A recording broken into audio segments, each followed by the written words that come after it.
Chapter 32, Prayers by the Personified Vedas. King Parikshit inquired from Shukadeva Goswami about a very important topic in understanding transcendental subject matter. His question was, since Vedic knowledge generally deals with the subject matter of the three qualities of the material world, how then can it approach the subject matter of transcendence, which is beyond the approach of the three material modes? Since the mind is material and the vibration of words is a material sound, how can the Vedic knowledge, expressing by material sound the thoughts of the mind, approach transcendence? Description of a subject matter necessitates describing its source of emanation, its qualities, and its activities. Such description can be possible only by thinking with the material mind and by vibrating material words. Although Brahman, or the Absolute Truth, has no material qualities, our power of speaking does not go beyond the material qualities. How then can Brahman, the Absolute Truth, be described by your words? I do not see how it is possible to understand transcendence from such expressions of material sound. The purpose of King Parikshit's inquiring was to ascertain from Shukadeva Goswami whether the Vedas ultimately describe the Absolute Truth as impersonal or as personal. Understanding of the Absolute Truth progresses in three features: impersonal Brahman, Paramatma localized in everyone's heart, and at last, the Supreme Personality of Godhead, Krishna. The Vedas deal with the three departments of activities. One is called Karmakanda, or activities under Vedic injunction, which gradually purify one to understand his real position. The next is Gyan-kanda, the process of understanding the absolute truth by speculative methods.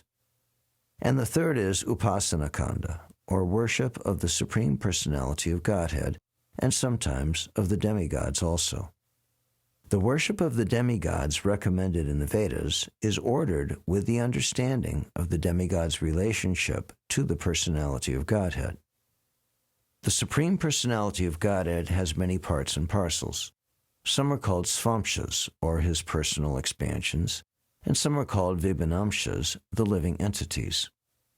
All such expansions, both svamshas and vibhanamshas, are emanations from the original Personality of Godhead. Swamsha expansions are called Vishnu Tattva, whereas the Vibhanamsha expansions are called Jiva Tattva.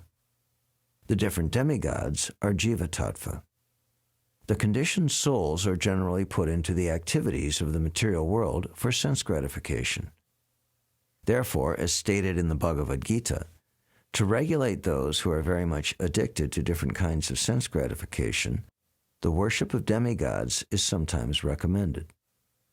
For example, for persons who are very much addicted to meat eating, the Vedic injunction recommends that after worshiping the form of the goddess Kali and sacrificing a goat, not any other animal, under Karmakanda regulation, the worshippers may be allowed to eat meat. The idea is not to encourage one to eat meat, but to allow one who is persistent to eat meat under certain restricted conditions. Therefore, worship of the demigods is not worship of the Absolute Truth, but by worshiping the demigods, one gradually comes to accept the Supreme Personality of Godhead in an indirect way. This indirect acceptance is described in the Bhagavad Gita as avidhi. Avidhi means not bona fide. Since demigod worship is not bona fide, the impersonalists stress concentration on the impersonal feature of the Absolute Truth. King Parikshit's question was, which is the ultimate target of Vedic knowledge? This concentration on the impersonal feature of the Absolute Truth, or concentration on the personal feature? After all, both the impersonal and the personal features of the Supreme Lord are beyond our material conception. The impersonal feature of the Absolute, the Brahman effulgence, is but the rays of the personal body of Krishna. These rays of the personal body of Krishna are cast all over the creation of the Lord, and the portion of the effulgence which is covered by the material cloud is called the created cosmos of the three material qualities, sattva, rajas, and tamas. How can persons who are within this clouded portion called the material world conceive of the absolute truth by the speculative method? In answering King Parikshit's question, Shukadeva Goswami replied that the Supreme Personality of Godhead has created the mind, senses, and living force for the purpose of sense gratification in transmigration from one kind of body to another, as well as for the purpose of allowing liberation from the material conditions. In other words, the senses, mind, and living force can be utilized for sense gratification and transmigration from one body to another, or for the matter of liberation. The Vedic injunctions are there just to give the conditioned souls the chance for sense gratification under regulative principles, and thereby also give them the chance for promotion to the higher conditions of life. Ultimately, if the consciousness is purified, one comes to his original position and goes back home, back to Godhead. The living force is intelligent. One therefore has to utilize his intelligence over the mind and the senses. When the mind and senses are purified by the proper use of intelligence, then the conditioned soul is liberated. Otherwise, if the intelligence is not properly utilized in controlling the senses and mind, the conditioned soul continues to transmigrate from one kind of body to another simply for sense gratification. Another point clearly stated in the answer of Shukadeva Goswami is that the Lord created the mind, senses, and intelligence of the individual living force. It is not stated that the living entities themselves were ever created. Just as the shining particles of the sun's rays are always existing along with the sun, the living entities exist eternally as parts and parcels of the Supreme Personality of Godhead. The conditioned souls, although eternally existing as part of the Supreme Lord, are sometimes put within the cloud of the material concept of life, in the darkness of ignorance. The whole Vedic process is to alleviate that darkened condition. Ultimately, when the senses and mind of the conditioned being become fully purified, he then comes to the original position, called Krishna consciousness, and that is liberation. In the Vedanta Sutra, the first sutra or code questions about the Absolute Truth, Atata Brahma Jigyasa. What is the nature of the Absolute Truth? The next sutra answers that the nature of the Absolute Truth is that he is the origin of everything. Whatever we experience, even in this material condition of life, is but an emanation from him. The Absolute Truth created the mind and senses and intelligence. This means that the Absolute Truth is not without mind, intelligence, and senses. In other words, he is not impersonal. The very word created means that he has transcendental intelligence. For example, when a father begets a child, the child has senses because the father also has senses. The child is born with hands and legs because the father also has hands and legs. Sometimes it is said, therefore, that man is made after the image of God. The Absolute Truth is therefore the Supreme Personality, with transcendental mind, senses, and intelligence. When one's mind, intelligence, and senses are purified of material contamination, one can understand the original feature of the Absolute Truth as a person. The Vedic process is to gradually promote the conditioned soul gradually from the mode of ignorance to the mode of passion, and from the mode of passion to the mode of goodness. In the mode of goodness, there is sufficient light for understanding things as they are. For example, from earth a tree grows, and from the wood of the tree fire is ignited. In that igniting process, we first of all find the smoke, and the next stage is heat, and then fire. When there is actually fire, we can utilize it for various purposes. Therefore, fire is the ultimate goal. Similarly, in the gross material stage of life, the quality of ignorance is very much prominent. Dissipation of this ignorance takes place in the gradual progress of civilization from the barbarian stage to civilized life, and when one comes to the form of civilized life, he is said to be in the mode of passion. In the barbarian stage, or in the mode of ignorance, the senses are gratified in a very crude way, whereas in the mode of passion, or in the civilized stage of life, the senses are gratified in a polished manner. But when one is promoted to the mode of goodness, one can understand that the senses and the mind are only engaged in material activities due to being covered by perverted consciousness. When this perverted consciousness is gradually transformed into Krishna consciousness, then the path of liberation is opened. So it is not that one is unable to approach the absolute truth by the senses and the mind. The conclusion is, rather, that the senses, mind, and intelligence in the gross stage of contamination cannot appreciate the nature of the absolute truth. But when purified, the senses, mind, and intelligence can understand what the absolute truth is. This purifying process is called devotional service, or Krishna consciousness. In the Bhagavad Gita, it is clearly stated that the purpose of Vedic knowledge is to understand Krishna, and Krishna is understood by devotional service, beginning with the process of surrender. As stated in the Bhagavad Gita, one has to think of Krishna always.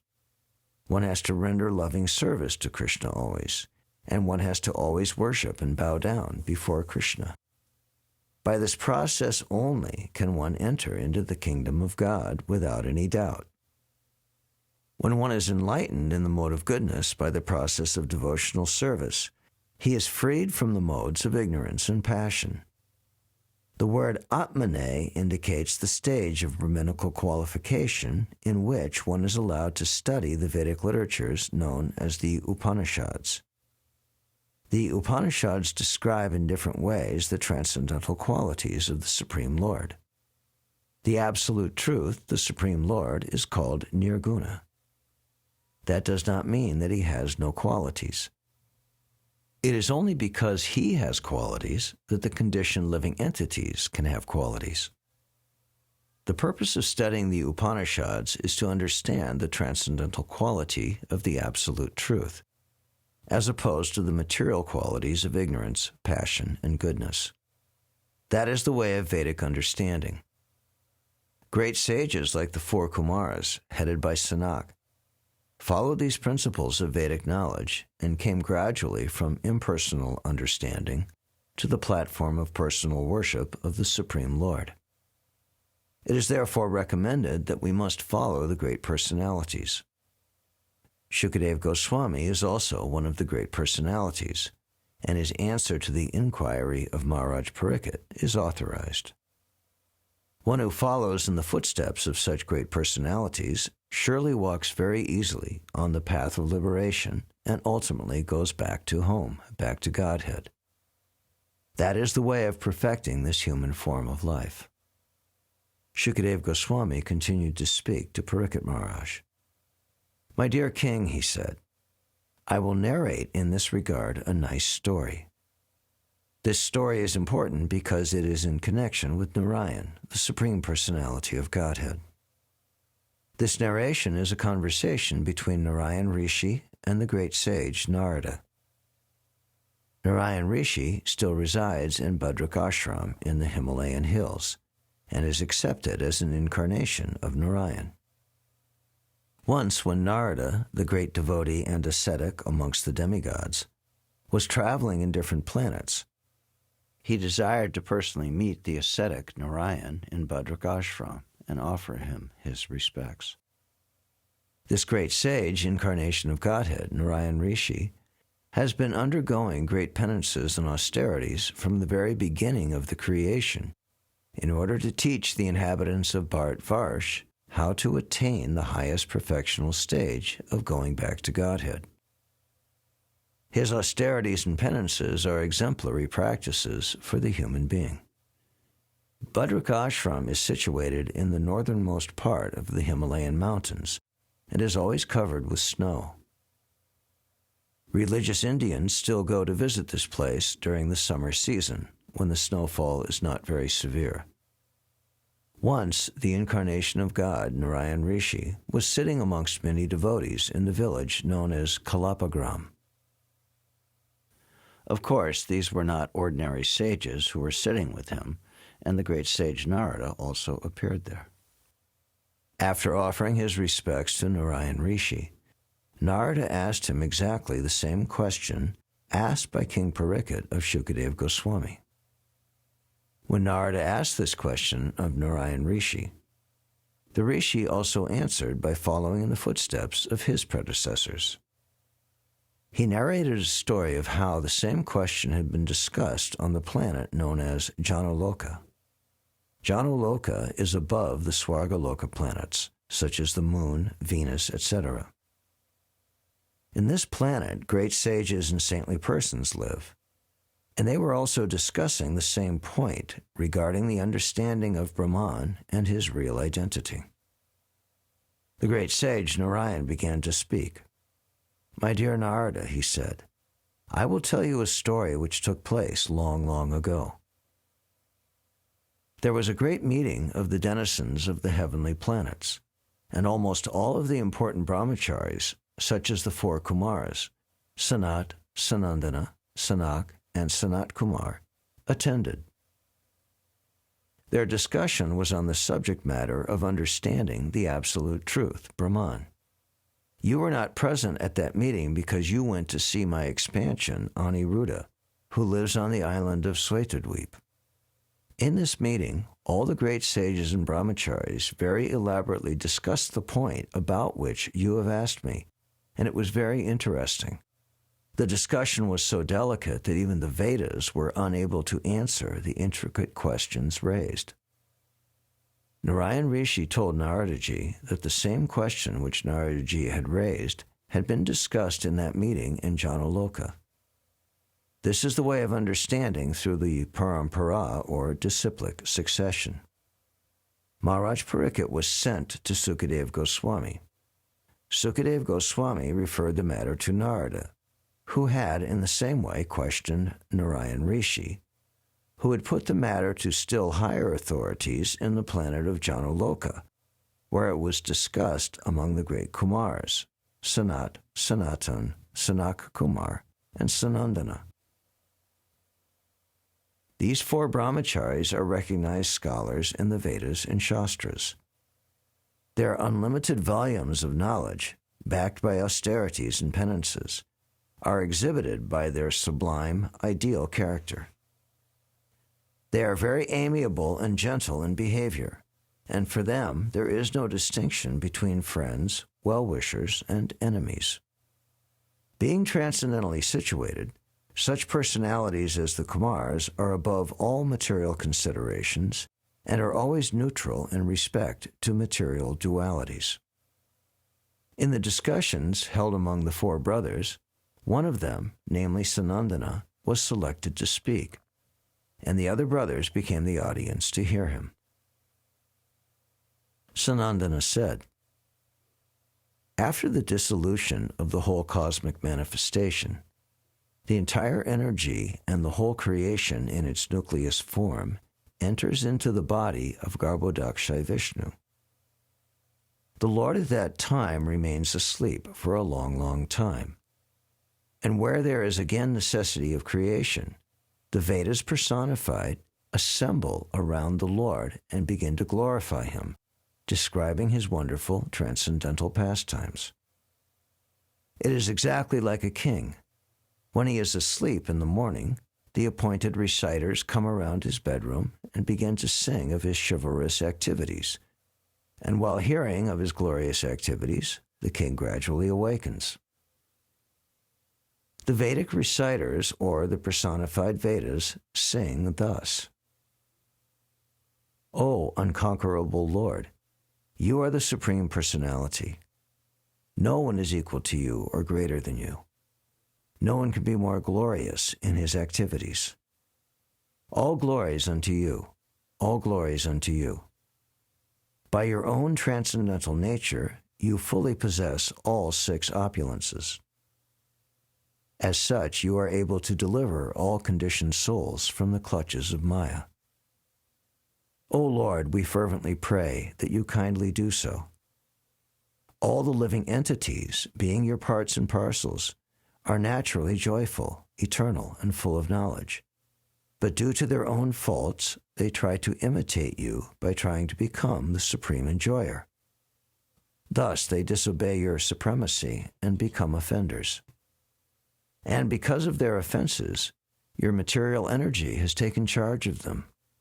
Thus, their transcendental qualities of joyfulness, bliss, and wisdom have been covered by the clouds of the 3 material qualities. This cosmic manifestation, made of the 3 material qualities, is just like a prison house for the conditioned souls. The conditioned souls are struggling very hard to escape from the material bondage, and according to their different conditions of life, they have been given different types of engagement. But all engagements are based on your knowledge. Pious activities can be executed only when inspired by your mercy. Therefore, without taking shelter at your lotus feet, one cannot surpass the influence of material energy. Actually, we, as personified Vedic knowledge, are always engaged in your service to help the conditioned soul understand you. This prayer of the Vedas personified illustrates that the Vedas are meant for helping the conditioned souls to understand Krishna. All the Shrutis, or personified Vedas, offered glories to the Lord again and again, singing Jai, Jai. This indicates that the Lord is praised for his glories. Of all his glories, the most important is his causeless mercy upon the conditioned souls and reclaiming them from the clutches of Maya. There are unlimited numbers of living entities in different varieties of bodies, some moving and some standing in one place, and the conditioned life of these living entities is due only to their forgetfulness of their eternal relationship with the Supreme Personality of Godhead. When the living entity wants to lord it over the material energy by imitating the position of Krishna, he is immediately captured by the material energy and, according to his desire, is offered a variety of 8,400,000 different kinds of bodies. Although undergoing the threefold miseries of material existence, the illusioned living entity falsely thinks himself the master of all he surveys. Under the spell of the material energy, which represents the threefold material qualities, the living entity is so entangled that it is not at all possible for him to become free unless he is graced by the Supreme Lord. The living entity cannot conquer the influence of the material modes of nature by his own endeavor. But because material nature is working under the control of the Supreme Lord, the Lord is beyond its jurisdiction. Except for him, all living entities, beginning from Brahma down to an ant, are conquered by the contact of material nature. Because he possesses in full the 6 opulences of wealth, strength, fame, beauty, knowledge, and renunciation, the Lord alone is beyond the spell of material nature. Unless the living entity is situated in Krishna consciousness, he cannot approach the Supreme Personality of Godhead. Yet the Lord, by his omnipotency, can dictate from within as the Supersoul. In the Bhagavad Gita, the Lord advises, "Whatever you do, do for me. Whatever you eat, first of all offer to me. Whatever charity you want to give, first give to me. And whatever austerities and penances you want to perform, perform for me." In this way, the karmis are directed to gradually develop Krishna consciousness. Similarly, Krishna directs the philosophers to approach him gradually by discriminating between Brahman and Maya. At last, when one is mature in knowledge, he surrenders unto Krishna. As Krishna says in Bhagavad Gita, after many, many births, the wise philosopher surrenders unto me. The yogis are also directed to concentrate their meditation upon Krishna within the heart, and by such continued process of Krishna consciousness, the yogi can become free from the clutches of material energy. But, as is stated in Bhagavad Gita, because the devotees are engaged in devotional service with love and affection from the very beginning, the Lord directs them so that they can approach him without difficulty or deviation.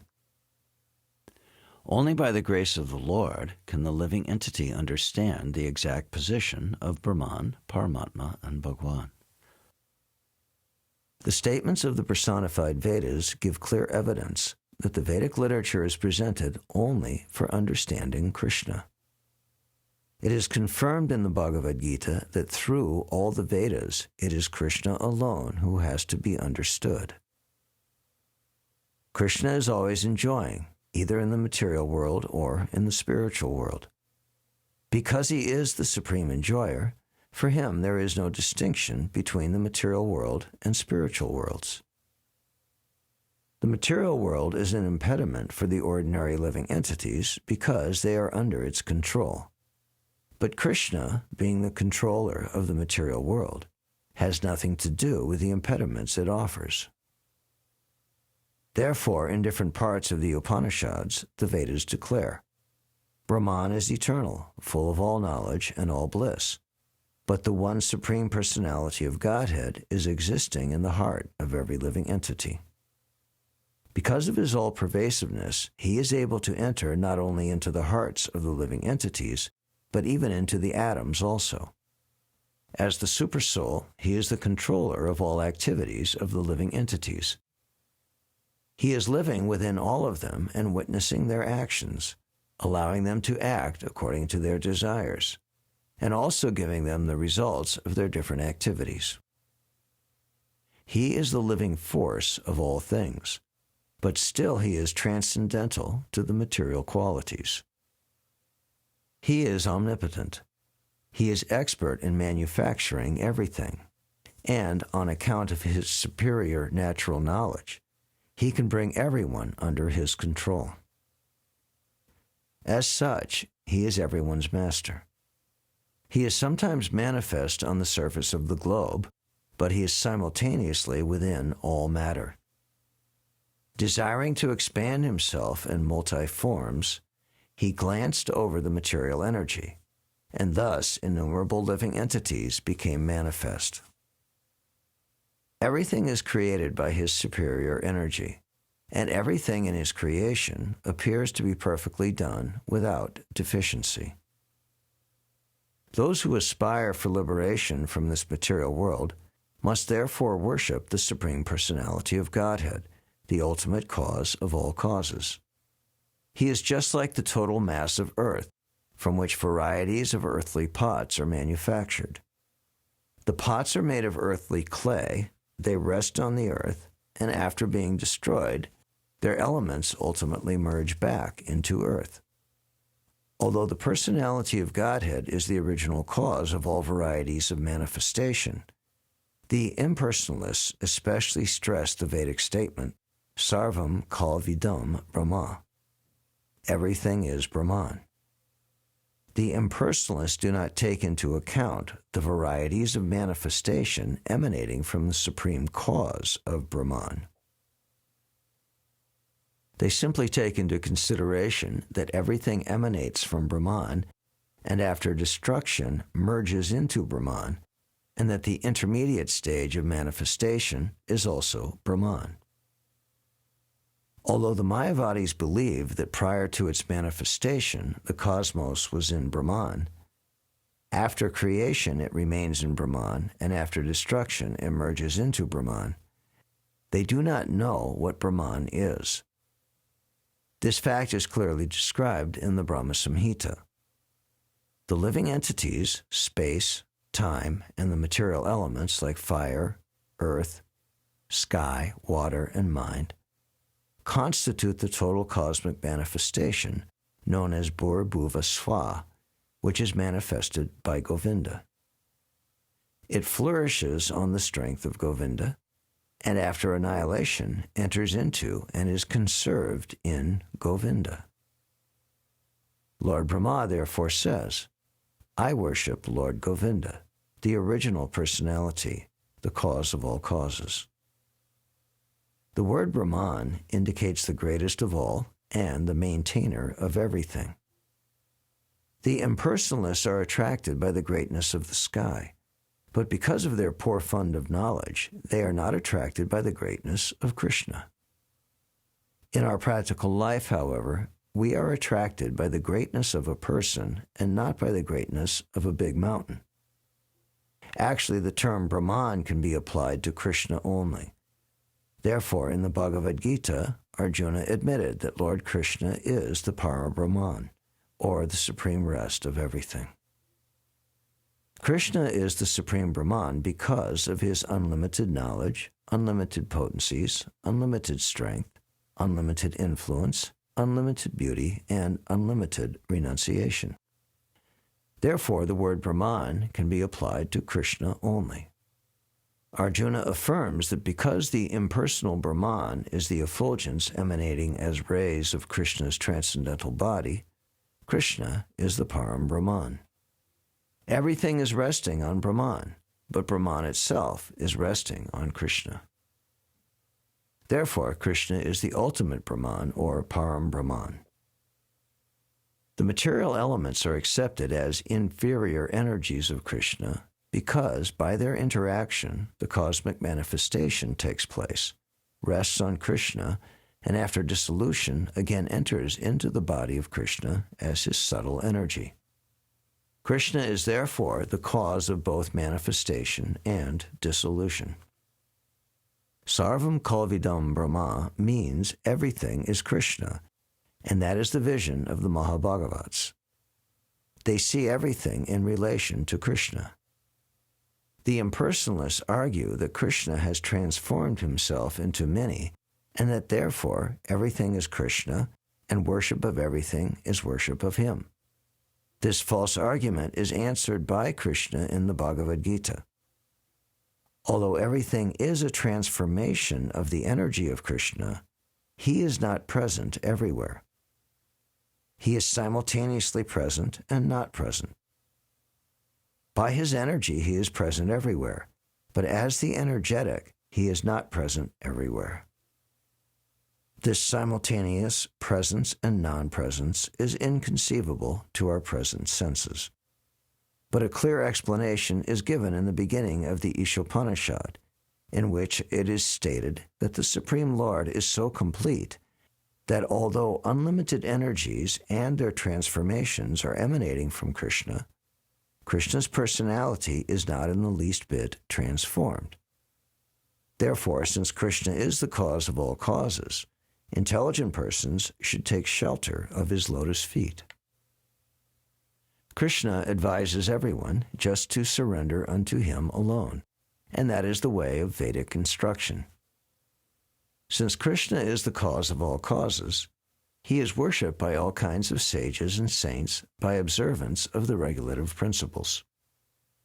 When there is a necessity for meditation, great personalities meditate on the transcendental form of Krishna within the heart.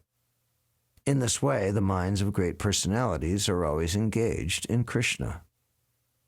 With minds engaged in Krishna, naturally the captivated devotees simply talk of Krishna. Talking of Krishna or singing of Krishna is called kirtan. Lord Chaitanya also recommends kirtaniya sadahari, which means always thinking and talking of Krishna and nothing else. That is called Krishna consciousness. Krishna consciousness is so sublime that anyone who takes to this process is elevated to the highest perfection of life, far, far beyond the concept of liberation.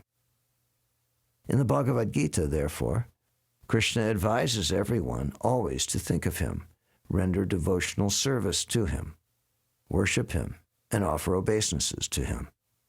In this way, a devotee becomes fully Krishnaized, and, being always situated in Krishna consciousness, ultimately goes back to Krishna.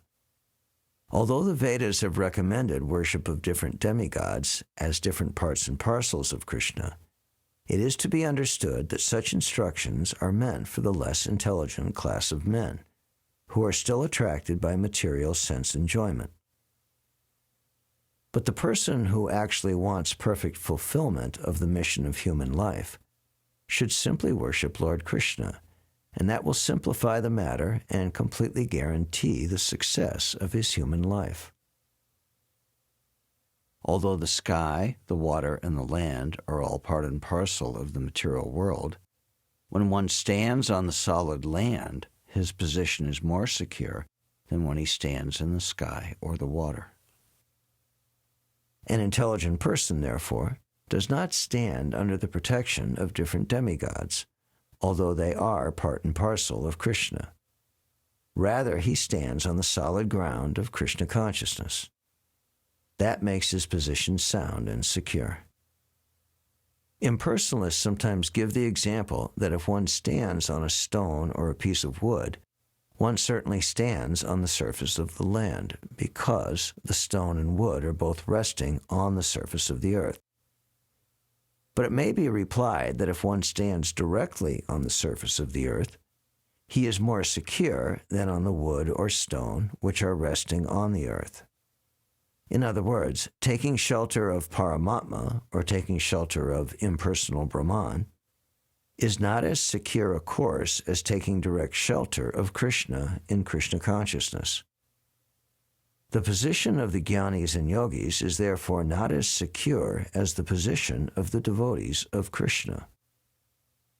Lord Krishna has therefore advised in the Bhagavad Gita that only a person who has lost his senses takes to the worship of demigods. And regarding persons who are attached to the impersonal Brahman, the Srimad Bhagavatam says, "My dear Lord, those who are thinking of themselves as liberated by mental speculation are not yet purified of the contamination of material nature because of their inability to find the shelter of your lotus feet. Although they rise to the transcendental situation of existence in impersonal Brahman, they certainly fall from that exalted position because they have neglected to desire your lotus feet." Lord Krishna therefore advises that the worshippers of the demigods are not very intelligent persons because they derive only temporary, exhaustible results. Their endeavors are those of less intelligent men. But the Lord assures that his devotee has no fear of falling. The personified Vedas continued to pray, "Dear Lord, considering all points of view, if one has to worship someone superior to him, then just out of good behavior one should stick to the worship of your lotus feet, because you are the ultimate controller of creation, maintenance, and dissolution. You are the controller of the three worlds, Bhur, Bhuvar, and Svar. You are the controller of the 14 upper and lower worlds, and you are the controller of the three material qualities." Demigods and persons advanced in spiritual knowledge are always engaged in hearing and chanting about your transcendental pastimes, because this has the specific potency of nullifying the accumulated results of sinful life. Intelligent persons factually take a dip in the ocean of your nectarian activities and very patiently hear of them. Thus they immediately become freed from the contamination of the material qualities. They do not have to undergo severe penances and austerities for advancement of spiritual life. This chanting and hearing of your transcendental pastimes is the easiest process for self-realization. Simply by submissive oral reception of the transcendental message, one's heart becomes cleansed of all dirty things. Thus Krishna consciousness becomes fixed in the heart of a devotee. The great authority Bhishma Dev has also given the opinion that this process of chanting and hearing about the Supreme Personality of Godhead is the essence of all Vedic ritualistic performances. Dear Lord, the devotee who wants to elevate himself simply by this process of devotional activities, especially by hearing and chanting, very soon comes out of the clutches of the dualities of material existence. By this simple process of penance and austerity, the supersoul within the devotee's heart becomes very pleased and gives the devotee directions so that he may go back to home, back to Godhead. It is stated in the Bhagavad Gita that one who engages all his activities and senses in the devotional service of the Lord becomes completely pacified because the supersoul is satisfied with him. Thus the devotee becomes transcendental to all kinds of dualities, such as heat and cold, honor and dishonor. Being freed from all dualities, he feels transcendental bliss, and he no longer suffers cares and anxieties due to material existence. Bhagavad Gita confirms that the devotee who is always absorbed in Krishna consciousness has no anxieties for his maintenance or protection. Being constantly absorbed in Krishna consciousness, he ultimately achieves the highest perfection. While in the material existence, he lives very peacefully and blissfully without any cares and anxieties. And after quitting this body, he goes back to home, back to Godhead. The Lord confirms in the Bhagavad Gita, "My supreme abode is a transcendental place, where going, no one returns to this material world." Anyone who attains the supreme perfection, being engaged in my personal devotional service in the eternal abode, reaches the highest perfection of human life and doesn't have to come back again to the miserable material world. My dear Lord, it is imperative that the living entities be engaged in Krishna consciousness, always rendering devotional service by prescribed methods such as hearing and chanting and executing your orders. If a person is not engaged in Krishna consciousness and devotional service, it is useless for him to exhibit the symptoms of life. Generally, it is accepted that if a person is breathing, he is alive. But a person without Krishna consciousness may be compared to a bellows in a blacksmith's shop. The big bellows is a bag of skin which exhales and inhales air, and a human being who is simply living within the bag of skin and bones without taking to Krishna consciousness and loving devotional service is no better than the bellows.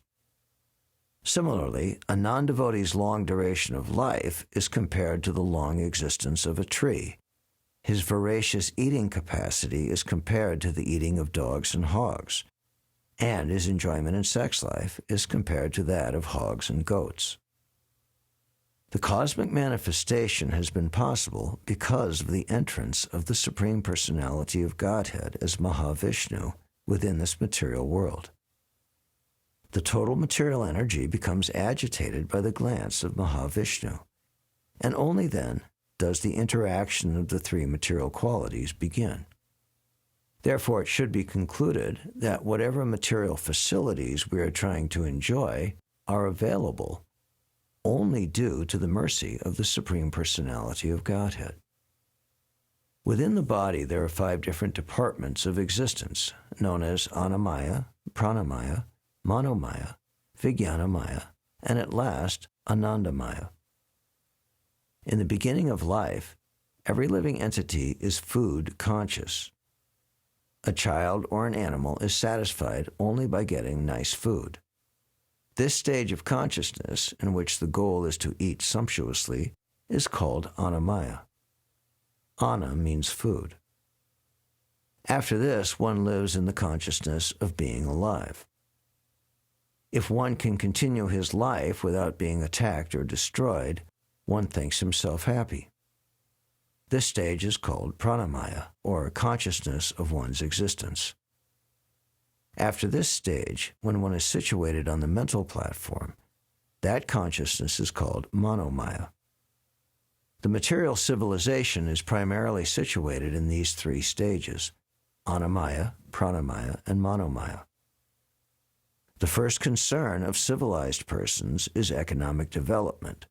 The next concern is defense against being annihilated, and the next consciousness is mental speculation, the philosophical approach to the values of life.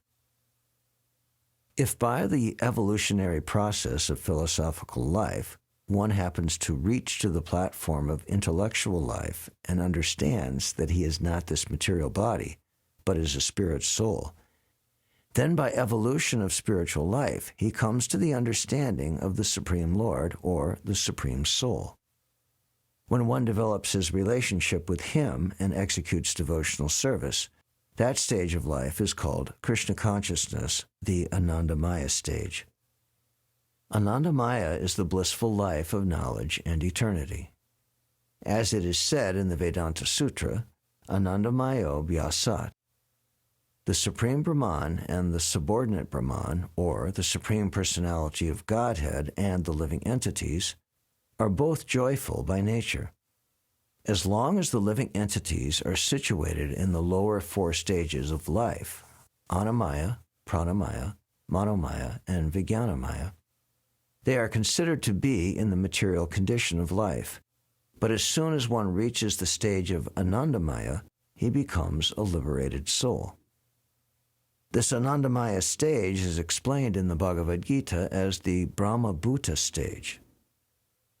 There it is said that in the Brahma-bhuta stage of life, there is no anxiety and no hankering. This stage begins when one becomes equally disposed toward all living entities, and it then expands to the stage of Krishna consciousness, in which one always hankers to render service unto the Supreme Personality of Godhead. This hankering for advancement in devotional service is not the same as hankering for sense gratification in material existence. In other words, hankering remains in spiritual life, but it becomes purified. When our senses are purified, they become freed from all material stages, namely Annamaya, Pranamaya, Manomaya, and Vijnanamaya, and they become situated in the highest stage, Anandamaya, or blissful life in Krishna consciousness. The Mayavadi philosophers consider Anandamaya to be the state of being merged in the Supreme. To them, Anandamaya means that the supersoul and the individual soul become one. But the real fact is that oneness does not mean merging into the Supreme and losing one's own individual existence. Merging in the spiritual existence is the living entity's realization of qualitative oneness with the Supreme Lord in his eternity and knowledge aspects. But the actual Anandamaya or blissful stage is obtained when one is engaged in devotional service. That is confirmed in the Bhagavad Gita, Mad Bhaktim Labhate Param. The Brahma-bhuta Anandamaya stage is complete only when there is the exchange of love between the Supreme and the subordinate living entities. Unless one comes to this Anandamaya stage of life, his breathing is like the breathing of a bellows in a blacksmith's shop. His duration of life is like that of a tree, and he's no better than the lower animals like the camels, hogs, and dogs. Undoubtedly, the eternal living entity cannot be annihilated at any point. But the lower species of life exist in a miserable condition, whereas one who is engaged in devotional service of the Supreme Lord is situated in the pleasurable or Anandamaya status of life. The different stages described above are all in relationship with the Supreme Personality of Godhead. Although in all circumstances there exist both the Supreme Personality of Godhead and the living entities, the difference is that the Supreme Personality of Godhead always exists in the Anandamaya stage, whereas the subordinate living entities, because of their minute position as fragmental portions of the Supreme Lord, are prone to fall to the other stages of life. Although in all the stages, both the Supreme Lord and the living entities exist, The Supreme Personality of Godhead is always transcendental to our concept of life, whether we are in bondage or in liberation. The whole cosmic manifestation becomes possible by the grace of the Supreme Lord. It exists by the grace of the Supreme Lord, and when it is annihilated, it merges into the existence of the Supreme Lord.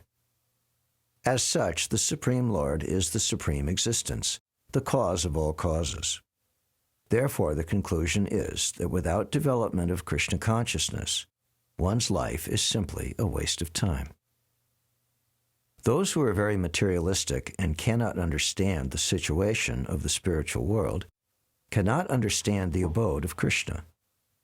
For such persons, great sages have recommended the yogic process whereby one gradually rises from meditation on the abdomen, which is called Muladhara or Maniparaka meditation. Muladhara and Maniparaka are technical terms which refer to the intestines within the abdomen.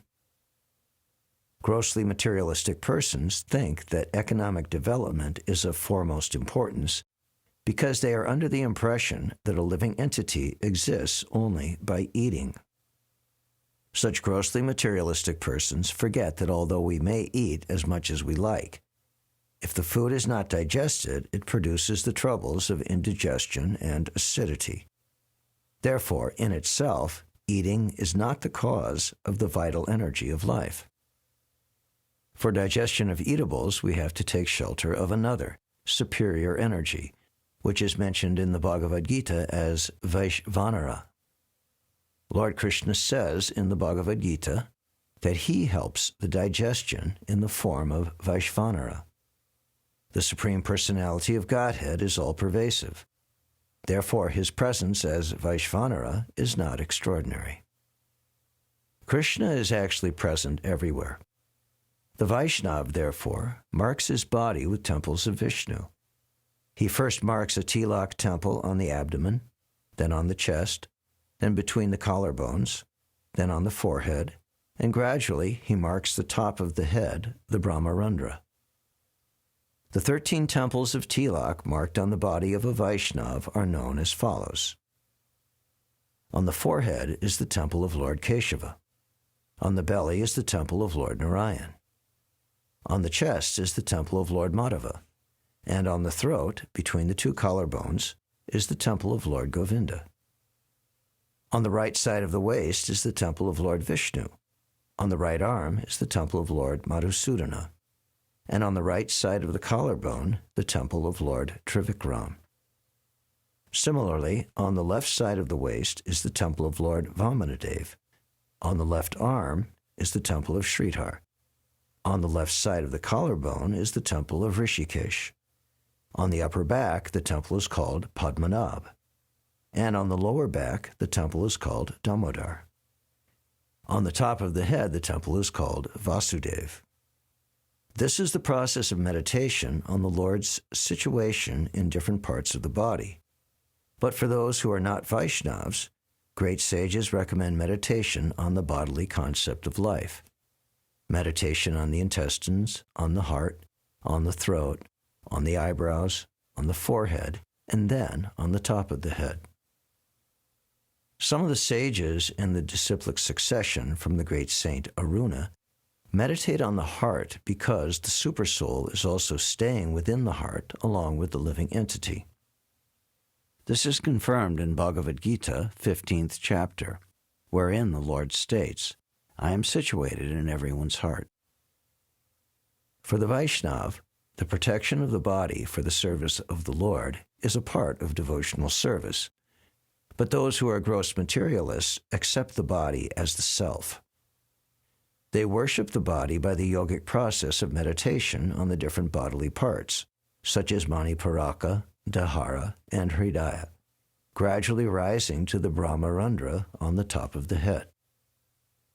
The first-class yogi who has attained perfection in the practice of the yoga system ultimately passes through the Brahmarandra to any one of the planets in either the material or spiritual worlds. How a yogi can transfer himself to another planet is very vividly described in the second canto of Srimad Bhagavatam. In this regard, Shukadeva Goswami has recommended that the beginners worship the Virat Purusha, the gigantic universal form of the Lord. One who cannot believe that the Lord can be worshipped with equal success in the deity or archa form, or who cannot concentrate on this form, is advised to worship the universal form of the Lord. The lower part of the universe is considered the feet and legs of the Lord's universal form. The middle part of the universe is considered to be the navel or abdomen of the Lord. The upper planetary systems, such as Janaloka and Maharloka, are the heart of the Lord, and the topmost planetary system, Brahmaloka, is considered the top of the Lord's head. There are different processes recommended by great sages, according to the position of the worshipper. But the ultimate aim of all meditational and yogic processes is to go back home, back to Godhead. As stated in Bhagavad Gita, anyone who reaches the highest planet, the abode of Krishna, or even the Vaikuntha planets, never has to come down again to this miserable material condition of life. The Vedic recommendation, therefore, is that one make the lotus feet of Vishnu the target of all one's efforts. Tad Vishno Paramam Padam. Vishnu Loka, or the Vishnu planets, are situated above all the material planets. These Vaikuntha planets are known as Sanatan Dham, and they are eternal. They are never annihilated, not even by the annihilation of this material world. The conclusion is that if a human being does not fulfill the mission of his life by worshiping the Supreme Lord and does not go back to Godhead, then it is to be understood that he has been frustrated in fulfilling the main purpose of human life. The next prayer of the personified Vedas to the Lord concerns his entering into different species of life. It is stated in Bhagavad Gita, 14th chapter, that in every species and form of life, the spiritual part and parcel of the Supreme Lord is present. The Lord himself claims in the Gita that he is the seed-giving Father of all forms and species, and therefore they must all be considered sons of the Lord. The entrance of the Supreme Lord into everyone's heart as Paramatma sometimes bewilders the impersonalists who think in terms of the equality of the living entities with the Supreme Lord. They think that because the Supreme Lord enters into different bodies along with the individual soul, there is no distinction between the Lord and the individual entities. Their challenge is, why should individual souls worship the Paramatma or Supersoul? According to them, both the Supersoul and the individual soul are on the same level. They are one, without any difference between them. There is a difference, however, between the Supersoul and the individual soul, and this is explained in Bhagavad Gita, 15th chapter, wherein the Lord says that although he is situated with the living entity in the same body, he is superior. He is dictating to or giving intelligence to the individual soul from within. It is clearly stated in the Gita that the Lord gives intelligence to the individual soul and that both memory and forgetfulness are due to the influence of the Supersoul. No one can act independently of the sanction of the Supersoul. Therefore, the individual soul acts according to his past karma, reminded by the Lord. The nature of the individual soul is forgetfulness, but the presence of the Lord within the heart reminds him of what he wanted to do in his past life. The intelligence of the individual soul is exhibited like fire in wood. Although fire is always fire, it is exhibited in a size proportionate to the size of the wood. Similarly, although the individual soul is qualitatively one with the Supreme Lord, he exhibits himself according to the limitations of his present body. The Supreme Lord, or the Supersoul, is said to be Eka Ras. Eka means one, and Rasa means mellow. The transcendental position of the Supreme Lord is that of eternity, bliss, and full knowledge. His position of Ekaras does not change in the slightest when he becomes a witness and advisor to the individual soul in each individual body. The individual soul, beginning from Lord Brahma down to the ant, exhibits his spiritual potency according to his present body. The demigods are in the same category with the individual souls in the bodies of the human beings or in the bodies of lower animals. Intelligent persons, therefore, do not worship different demigods who are simply infinitesimal representatives of Krishna manifesting in conditioned bodies. The individual soul can exhibit his power and potencies only in proportion to the shape and constitution of the body. The Supreme Personality of Godhead, however, can exhibit his full potencies in any shape or form without any change. The Mayavadi philosopher's thesis that God and the individual soul are one and the same cannot be accepted because the individual soul has to develop his power and potencies according to the development of different types of bodies. The individual soul in the body of a baby cannot show the full power and potency of a grown man. But the Supreme Personality of Godhead, Krishna, even when lying on the lap of his mother as a baby, could exhibit his full potency and power by killing Putana and other demons who tried to attack him. Therefore, the spiritual potency of the Supreme Personality of Godhead is said to be Ekaras, or without change. Therefore, the Supreme Personality of Godhead is the only worshipable object, and this is perfectly known to persons who are uncontaminated by the force of material nature. In other words, only the liberated souls can worship the Supreme Personality of Godhead. Less intelligent Mayavadis take to the worship of demigods, thinking that the demigods and the Supreme Personality of Godhead are on the same level. The personified Vedas continued to offer their obeisances.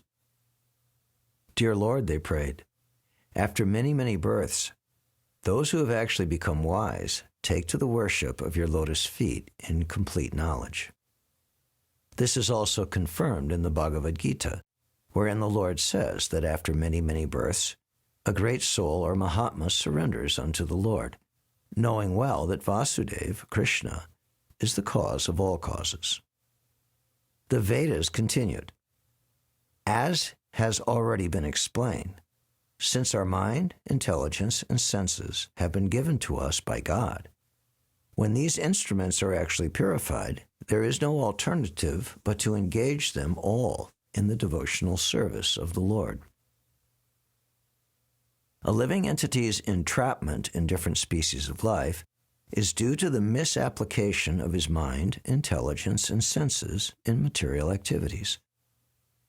Various kinds of bodies are awarded as the result of a living entity's actions, and they are created by the material nature according to the living entity's desire. Because a living entity desires and deserves a particular kind of body, it is given to him by the material nature under the order of the Supreme Lord. In the Srimad Bhagavatam, 3rd Canto, it is explained that under the control of superior authority, a living entity is put within the semina of a male and injected into the womb of a particular female in order to develop a particular type of body. A living entity utilizes his senses, intelligence, mind, etc., in a specific way of his own choosing, and thus develops a particular type of body within which he becomes encaged. In this way, the living entity becomes situated in different species of life, either in a demigod, human, or animal body, according to different situations and circumstances. It is explained in the Vedic literatures that the living entities entrapped in different species of life are part and parcel of the Supreme Lord.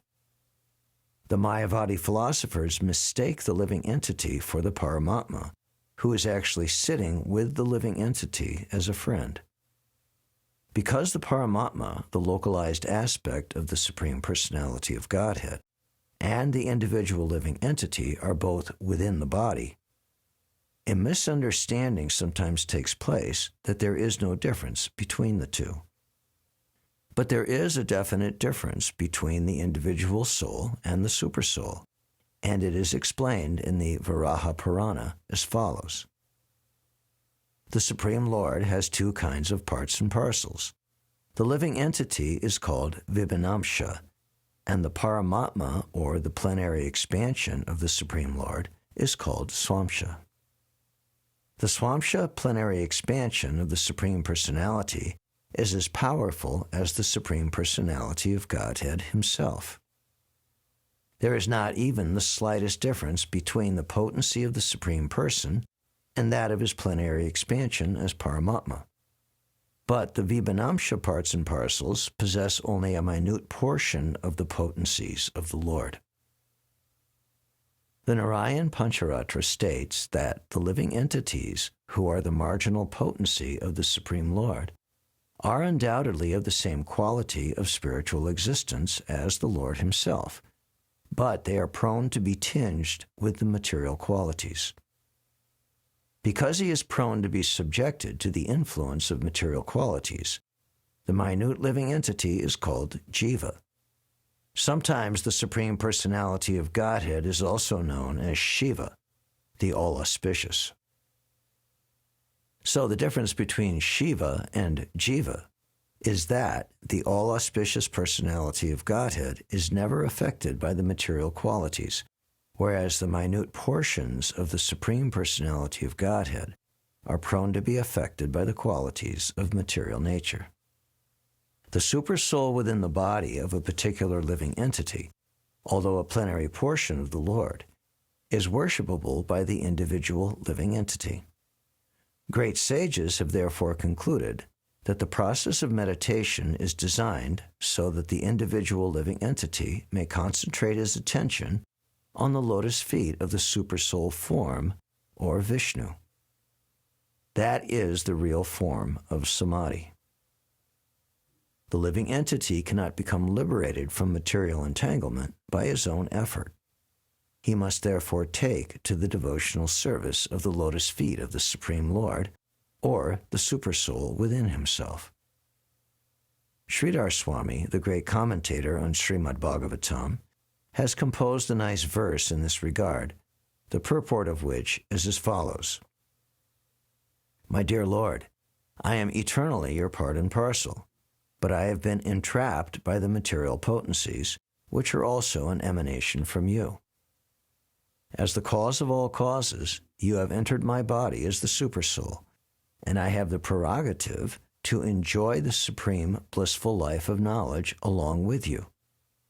Therefore, my dear Lord, please order me to render you loving service so that I can again be brought to my original position of transcendental bliss. Great personalities understand that a living entity entangled in this material world cannot become freed by his own efforts. With firm faith and devotion, such great personalities engage themselves in rendering transcendental loving service to the Lord. That is the verdict of the Personified Vedas. Personified Vedas continued. Dear Lord, it is very difficult to achieve perfect knowledge of the absolute truth. Your Lordship is so kind to the fallen souls that you appear in different incarnations and execute different activities. You appear even as a historical personality of this material world, and your pastimes are very nicely described in the Vedic literatures. Such pastimes are as attractive as the ocean of transcendental bliss. People in general have a natural inclination to read narrations in which ordinary jivas are glorified. But when they become attracted by the Vedic literatures which delineate your eternal pastimes, they actually dip into the ocean of transcendental bliss. As a fatigued man feels refreshed by dipping into a reservoir of water, so the conditioned soul who is very much disgusted with material activities becomes refreshed and forgets all the fatigue of material activities simply by dipping into the transcendental ocean of your pastimes. And eventually he merges in the ocean of transcendental bliss. The most intelligent devotees, therefore, do not take to any means of self-realization except devotional service and constant engagement in the 9 different processes of devotional life, especially hearing and chanting. When hearing and chanting about your transcendental pastimes, your devotees do not care even for the transcendental bliss derived from liberation or from merging into the existence of the Supreme. Such devotees are not interested even in so-called liberation, and certainly they have no interest in material activities for elevation to the heavenly planets for sense gratification. Pure devotees seek only the association of Paramahansas, or great liberated devotees, so that they can continually hear and chant about your glories. For this purpose, the pure devotees are prepared to sacrifice all comforts of life, even giving up the material comforts of family life and so-called society, friendship, and love. Those who have tasted the nectar of devotion by relishing the transcendental vibration of chanting your glories, Hare Krishna, Krishna Krishna, Hare Hare, Hare Rama, Rama Rama, Hare Hare, do not care for any other spiritual bliss or for material comforts, which appear to the pure devotee to be less important than the straw in the street. The Personified Vedas continued. Dear Lord, when a person is able to purify his mind, senses, and intelligence by engaging himself in devotional service in full Krishna consciousness, his mind becomes his friend. Otherwise, his mind is always his enemy. When the mind is engaged in devotional service of the Lord, it becomes the intimate friend of the living entity, because the mind can then think of the Supreme Lord always. Your lordship is eternally dear to the living entity, so when the mind is engaged in thought of you, one immediately feels the great satisfaction for which he has been hankering life after life. When one's mind is thus fixed on the lotus feet of the Supreme Personality of Godhead, one does not take to any kind of inferior worship or inferior process of self-realization. By attempting to worship a demigod or by taking to any other process of self-realization, the living entity becomes a victim of the cycle of birth and death, and no one can estimate how much the living entity becomes degraded by entering the abominable species of life such as the cats and dogs. Sri Narottam Das Thakur has sung that persons who do not take to the devotional service of the Lord, but are attracted to the process of philosophical speculation and fruitive activities, drink the poisonous results of such actions. Such persons are forced to take birth in different species of life and are forced to adopt obnoxious practices like meat-eating and intoxication. Materialistic persons generally worship the transient material body and forget the welfare of the spirit soul within the body. Some take shelter of materialistic science to improve bodily comforts, and some take to the worship of demigods in order to be promoted to the heavenly planets. Their goal in life is to make the material body comfortable while forgetting the interest of the spirit soul. Such persons are described in the Vedic literature as suicidal because attachment for the material body and its comforts forces the living entity to wander through the process of birth and death perpetually and suffer the material pangs as a matter of course. The human form of life is a chance for one to understand his position, and the most intelligent person takes to devotional service just to engage his mind, senses, and body in the service of the Lord without deviation. The Personified Vedas continued. Dear Lord, there are many mystic yogis who are very learned and deliberate in achieving the highest perfection of life. They engage themselves in the yogic process of controlling the life air within the body. Concentrating the mind upon the form of Vishnu and controlling the senses very rigidly, they practice the yoga system. But even after much laborious austerity, penance, and regulation, they achieve the same destination as persons who are inimical toward you. In other words, Both the yogis and great wise philosophical speculators ultimately attain the impersonal Brahman effulgence, which is also automatically attained by the demons, who are regular enemies of the Lord. Demons like Kamsa, Shishupal, and Dantavakra also attain the Brahman effulgence because they constantly meditate upon the Supreme Personality of Godhead. Women such as the gopis were attached to Krishna and captivated by his beauty, and their mental concentration on Krishna was provoked by lust. They wanted to be embraced by the arms of Krishna, which resemble the beautiful round shape of a snake. Similarly, there are the Vedic hymns, and we also simply concentrate our minds on the lotus feet of your lordship. Women like the gopis concentrate upon you dictated by lust, and we concentrate upon your lotus feet to go back home, back to Godhead.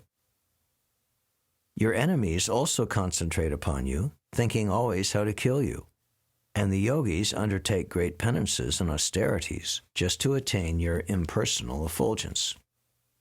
All these different persons, although concentrating their minds in different ways, achieve spiritual perfection according to their different perspectives because you are equal to all your devotees. Sridhar Swami has composed a nice verse in this regard.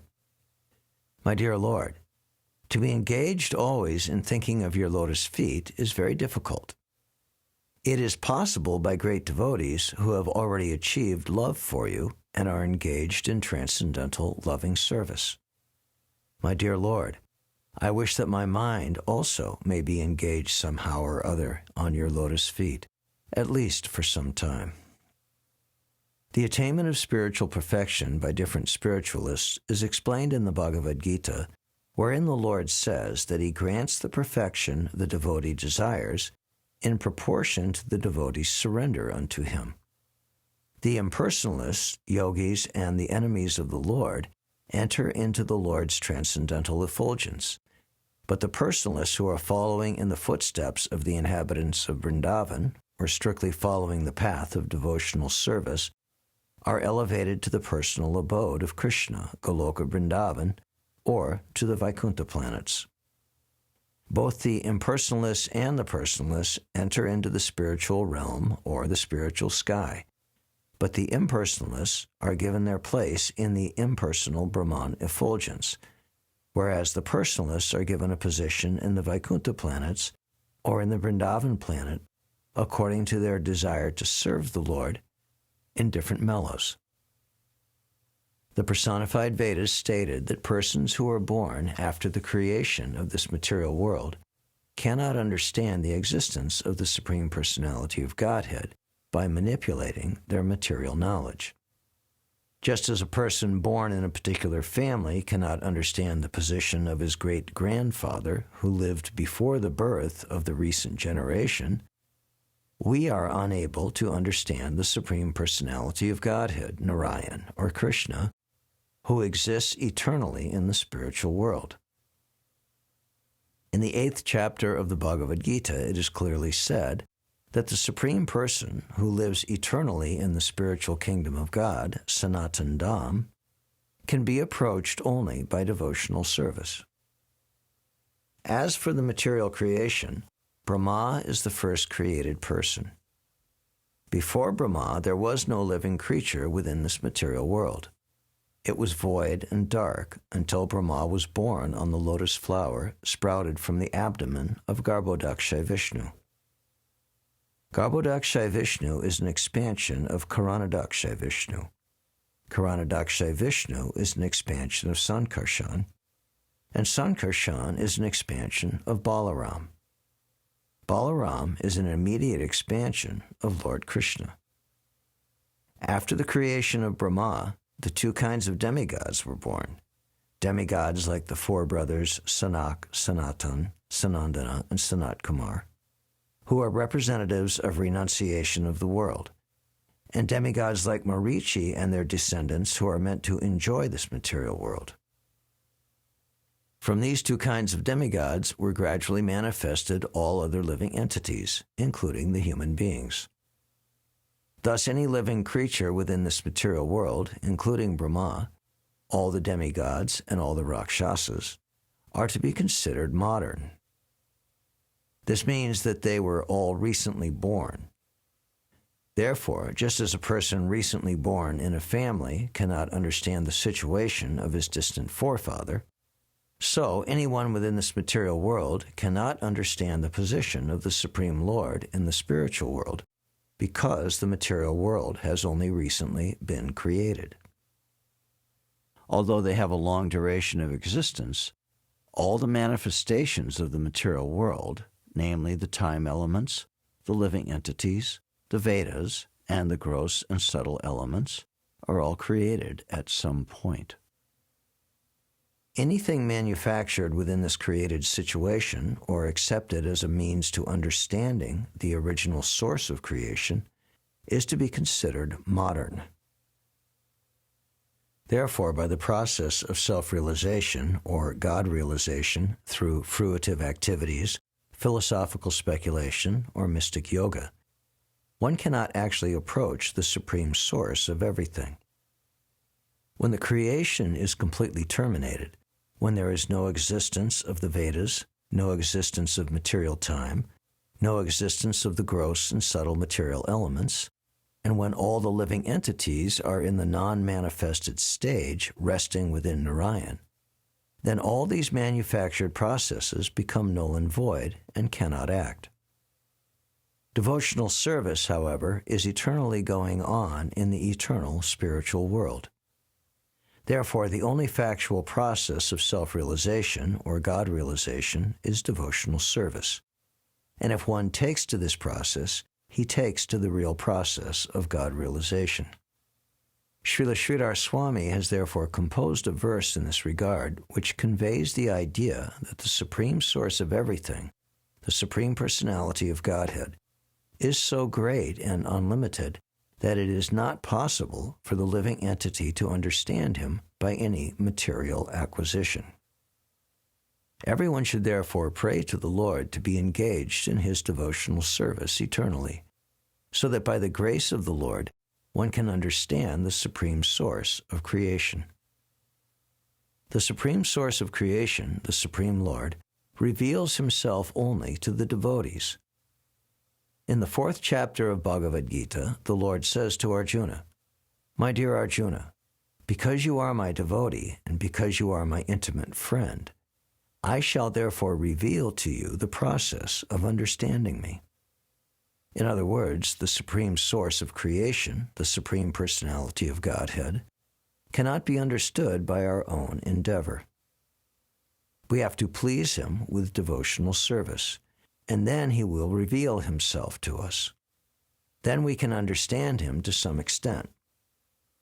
There are different kinds of philosophers who have tried to understand the Supreme Source by their mental speculation. There are generally 6 kinds of mental speculators, and they are called Saddarshana. All these philosophers are impersonalists and are known as Mayavadis. Every one of them has tried to establish his own opinion, although they all have later compromised and stated that all opinions lead to the same goal, and that every opinion is therefore valid.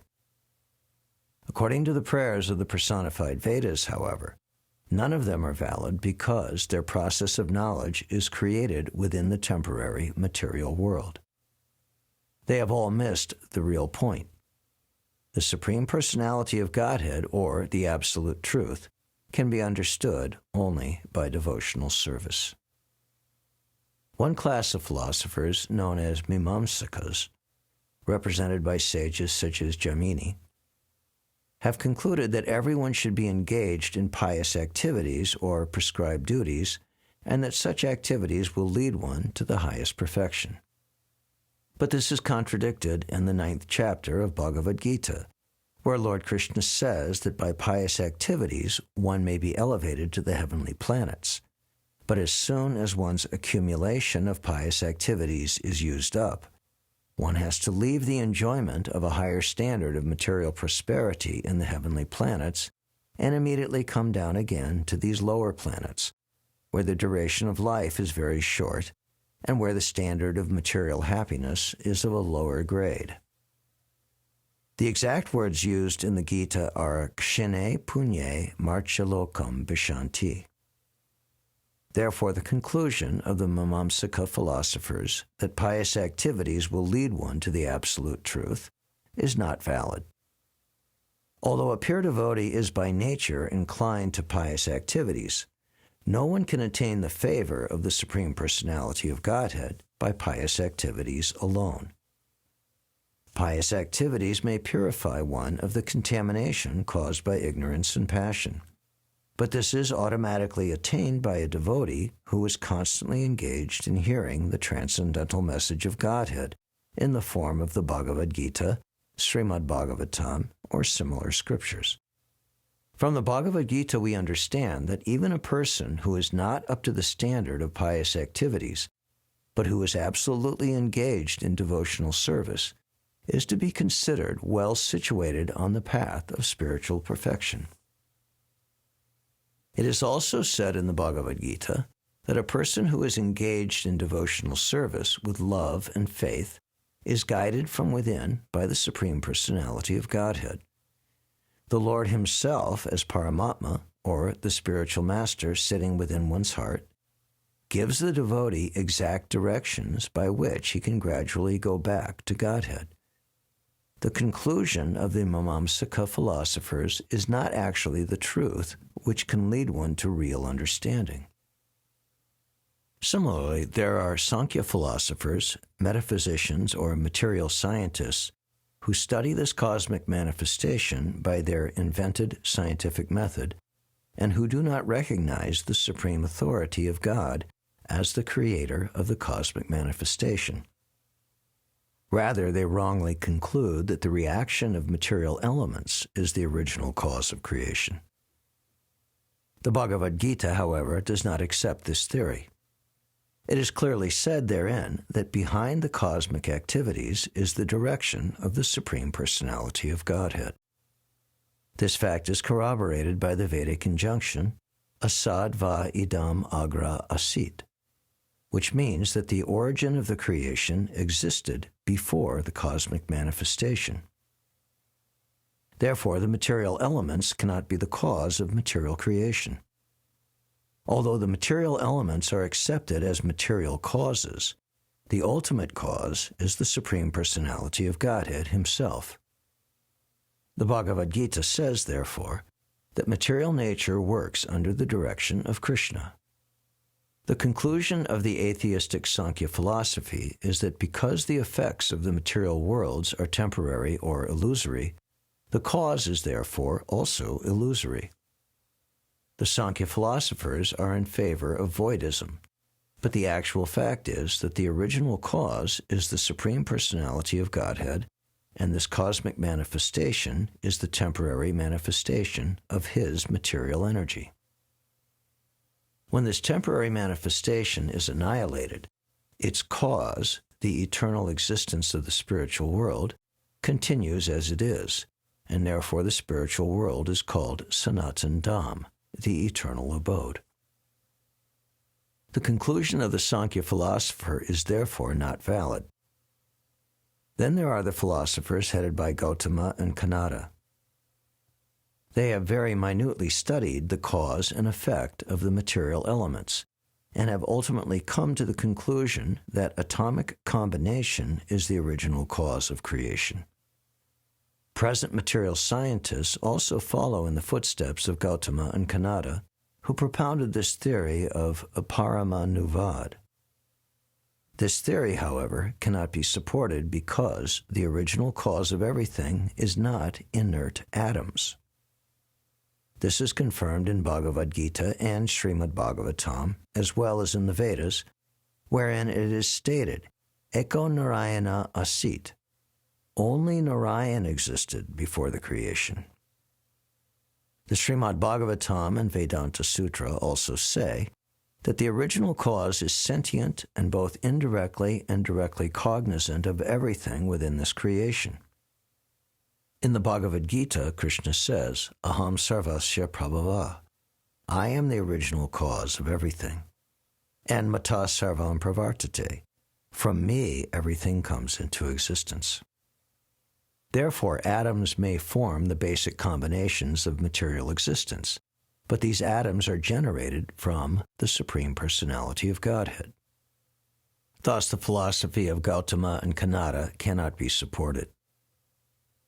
Similarly, impersonalists headed by Astavakra and later on by Shankaracharya accept the impersonal Brahman effulgence as the cause of everything. According to their theory, the material manifestation is temporary and unreal, whereas the impersonal Brahman effulgence is reality. But this theory cannot be supported either, because the Lord himself says in the Bhagavad Gita that this Brahman effulgence is resting on his personality. It is also confirmed in the Brahma Samhita that the Brahman effulgence is the personal bodily rays of Krishna. As such, impersonal Brahman cannot be the original cause of the cosmic manifestation. The original cause is the all-perfect, sentient personality of Godhead, Govinda. The most dangerous theory of the impersonalists is that when God comes as an incarnation, he accepts a material body created by the three modes of material nature. This Mayavadi theory has been condemned by Lord Chaitanya as most offensive.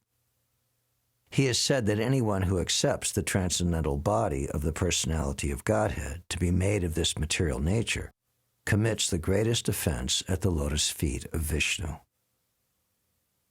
Similarly, the Bhagavad Gita also states that only the fools and rascals deride the personality of Godhead when he descends in a human form.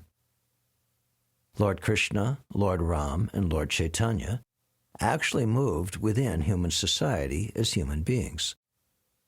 The personified Vedas condemn the impersonal conception as a gross misrepresentation. In the Brahma Samhita, the body of the Supreme Personality of Godhead is described as Ananda Chinmaya Ras. The Supreme Personality of Godhead possesses a spiritual body, not a material body. He can enjoy anything through any part of his body, and therefore he is omnipotent. The limbs of a material body can perform only a particular function, just as hands can hold but they cannot see or hear. Because the body of the Supreme Personality of Godhead is made of Ananda Chinmaya Ras, or Satchidananda Vigraha, he can enjoy anything and do everything with any of his limbs.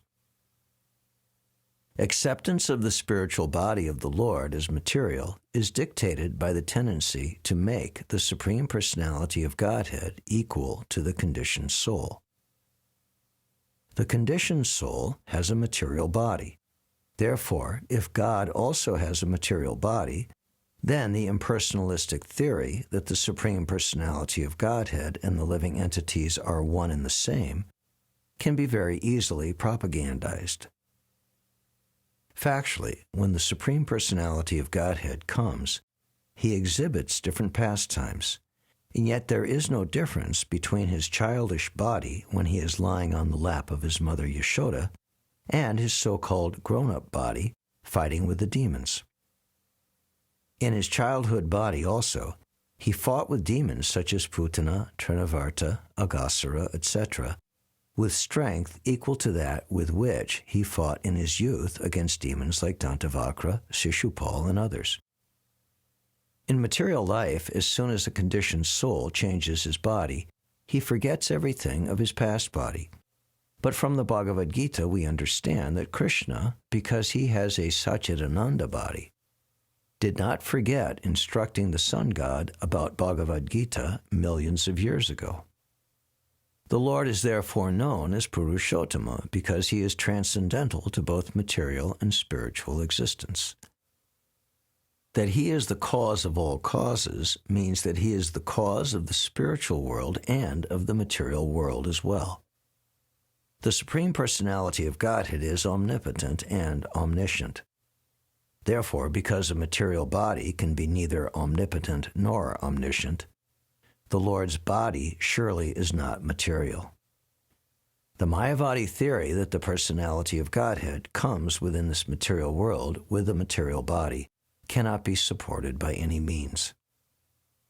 It can be concluded that all the theories of the material philosophers are generated from the temporary illusory existence, like the conclusions in a dream. Such conclusions certainly cannot lead us to the absolute truth. The absolute truth can only be realized through devotional service. As the Lord says in the Bhagavad Gita, Bhaktyamam abhijanati. Only by devotional service can one understand me. Srila Sridhar Swami has composed a nice verse in this regard, which states, My dear Lord, let others be engaged in false argument and dry speculation, theorizing upon their great philosophical theses. Let them loiter in the darkness of ignorance and illusion, falsely enjoying as if very learned scholars, although they are without knowledge of the Supreme Personality of Godhead. As far as I am concerned, I wish to be liberated simply by chanting the holy names of the all-beautiful Supreme Personality of Godhead, Madhava, Vamana, Trinayana, Sankarshan, Shripati, and Govinda. Simply by chanting his transcendental names, let me become free from the contamination of this material existence. In this way, the personified Vedas said, My dear Lord, when a living entity, by your grace only, comes to the right conclusion about your exalted transcendental position, at that time he no longer bothers with the different theories manufactured by the mental speculators or so-called philosophers. This is a reference to the speculative theories of Gautama, Kanada, Patanjali, and Kapila or Narishvara. There are actually two Kapilas. One Kapila, the son of Kardama Muni, is an incarnation of God, and the other is an atheist of the modern age. The atheistic Kapila is often misrepresented to be the Supreme Personality of Godhead, who appeared as the son of Kardama Muni during the time of Swayambhuva Manu. Lord Kapila, the incarnation of Godhead, appeared long, long ago. The modern age is the age of Vaivasvata Manu, whereas he appeared during the time of Swayambhuva Manu. According to Mayavadi philosophy, this manifested world, or the material world, is mithya, or maya, false. Their preaching principle is Brahma Satya Jagat Mithya. According to them, only the Brahman effulgence is true, and the cosmic manifestation is illusory or false. But according to Vaishnava philosophy, this cosmic manifestation is caused by the Supreme Personality of Godhead. In the Bhagavad Gita, the Lord says that he enters within this material world by one of his plenary portions, and thus the creation takes place. From the Vedas also we can understand that this asat, or temporary cosmic manifestation, is also an emanation from the supreme sat, or fact. From the Vedanta Sutra also it is understood that everything has emanated from the Supreme Brahman. As such, the Vaishnavas do not take this cosmic manifestation to be false. The Vaishnava philosopher sees everything in this material world in relationship with the Supreme Lord. This conception of the material world is very nicely explained by Srila Rupa Goswami, who said that renunciation of this material world as illusory or false, without knowledge that the material world is also the manifestation of the Supreme Lord, is of no practical value. The Vaishnavas, however, are free of attachment to this world because generally the material world is accepted as an object of sense gratification. The Vaishnavas are not in favor of sense gratification. Therefore, they are not attached to material activities. The Vaishnava accepts this material world according to the regulative principles of the Vedic injunctions. Since the Supreme Personality of Godhead is the original cause of everything, the Vaishnava sees everything in relationship with Krishna, even in this material world. By such advanced knowledge, everything becomes spiritualized. In other words, Everything in the material world is already spiritual, but due to our lack of knowledge, we see things as material. The Personified Vedas presented the example that those who are seeking after gold do not reject gold earrings, gold bangles, or anything else made of gold simply because they are shaped differently from the original gold. All living entities are part and parcel of the Supreme Lord and are qualitatively one, but they are now differently shaped in 8,400,000 species of life, just like many different ornaments which have been manufactured from the same source of gold. As one who is interested in gold accepts all the differently shaped gold ornaments, so a Vaishnav, knowing well that all living entities are of the same quality as the Supreme Personality of Godhead, accepts all living entities as eternal servants of God. As a Vaishnav, then, one has ample opportunity to serve the Supreme Personality of Godhead simply by reclaiming these conditioned, misled living entities, training them in Krishna consciousness, and leading them back to home, back to Godhead. The fact is that the minds of the living entities are now agitated by the three material qualities, and the living entities are therefore transmigrating, as if in dreams, from one body to another. When their consciousness is changed into Krishna consciousness, however, they immediately fix Krishna within their hearts, and thus their path for liberation becomes clear. In all the Vedas, the Supreme Personality of Godhead and the living entities are stated to be of the same quality, Chaitanya, or spiritual. This is also confirmed in the Padma Purana, wherein it is said that there are two kinds of spiritual entities. One is called the Jiva, and the other is called the Supreme Lord. Beginning from Lord Brahma down to the ant, all living entities are Jivas, whereas the Lord is the supreme four-handed Vishnu or Janardhan. The word Atma can be applied only to the Supreme Personality of Godhead, but because the living entities are his parts and parcels, sometimes the word Atma is applied to them also. The living entities are therefore called Jivatma, and the Supreme Lord is called Paramatma. Both the Paramatma and Jivatma are within this material world, and therefore this material world has a purpose other than sense gratification. The conception of a life of sense gratification is illusion, but the conception of service by the Jivatma to the Paramatma, even in this material world, is not at all illusory. A Krishna-conscious person is fully aware of this fact, and thus he does not take this material world to be false, but acts in the reality of transcendental service. The devotee therefore sees everything in this material world as an opportunity to serve the Lord. He does not reject anything as material, but dovetails everything in the service of the Lord. Thus a devotee is always in the transcendental position, and everything that he uses becomes spiritually purified by being used in the service of the Lord. Sridhar Swami has composed a nice verse in this regard. I worship the Supreme Personality of Godhead, who is always manifested as reality even within this material world, which is considered by some to be false. The conception of the falsity of this material world is due to lack of knowledge, but a person advanced in Krishna consciousness sees the Supreme Personality of Godhead in everything. This is actually realization of the Vedic aphorism, Sarvam Kalvidam Brahma. Everything is Brahman. The Personified Vedas continued. Dear Lord, less intelligent men take to other ways of self-realization, but actually there is no chance to become purified from material contamination or to stop the repeated cycle of birth and death unless one is a thoroughly pure devotee. Our dear Lord, everything is resting on your different potencies, and everyone is supported by you, as is stated in the Vedas, Eko Bahunam Yo Vididhati Kaman.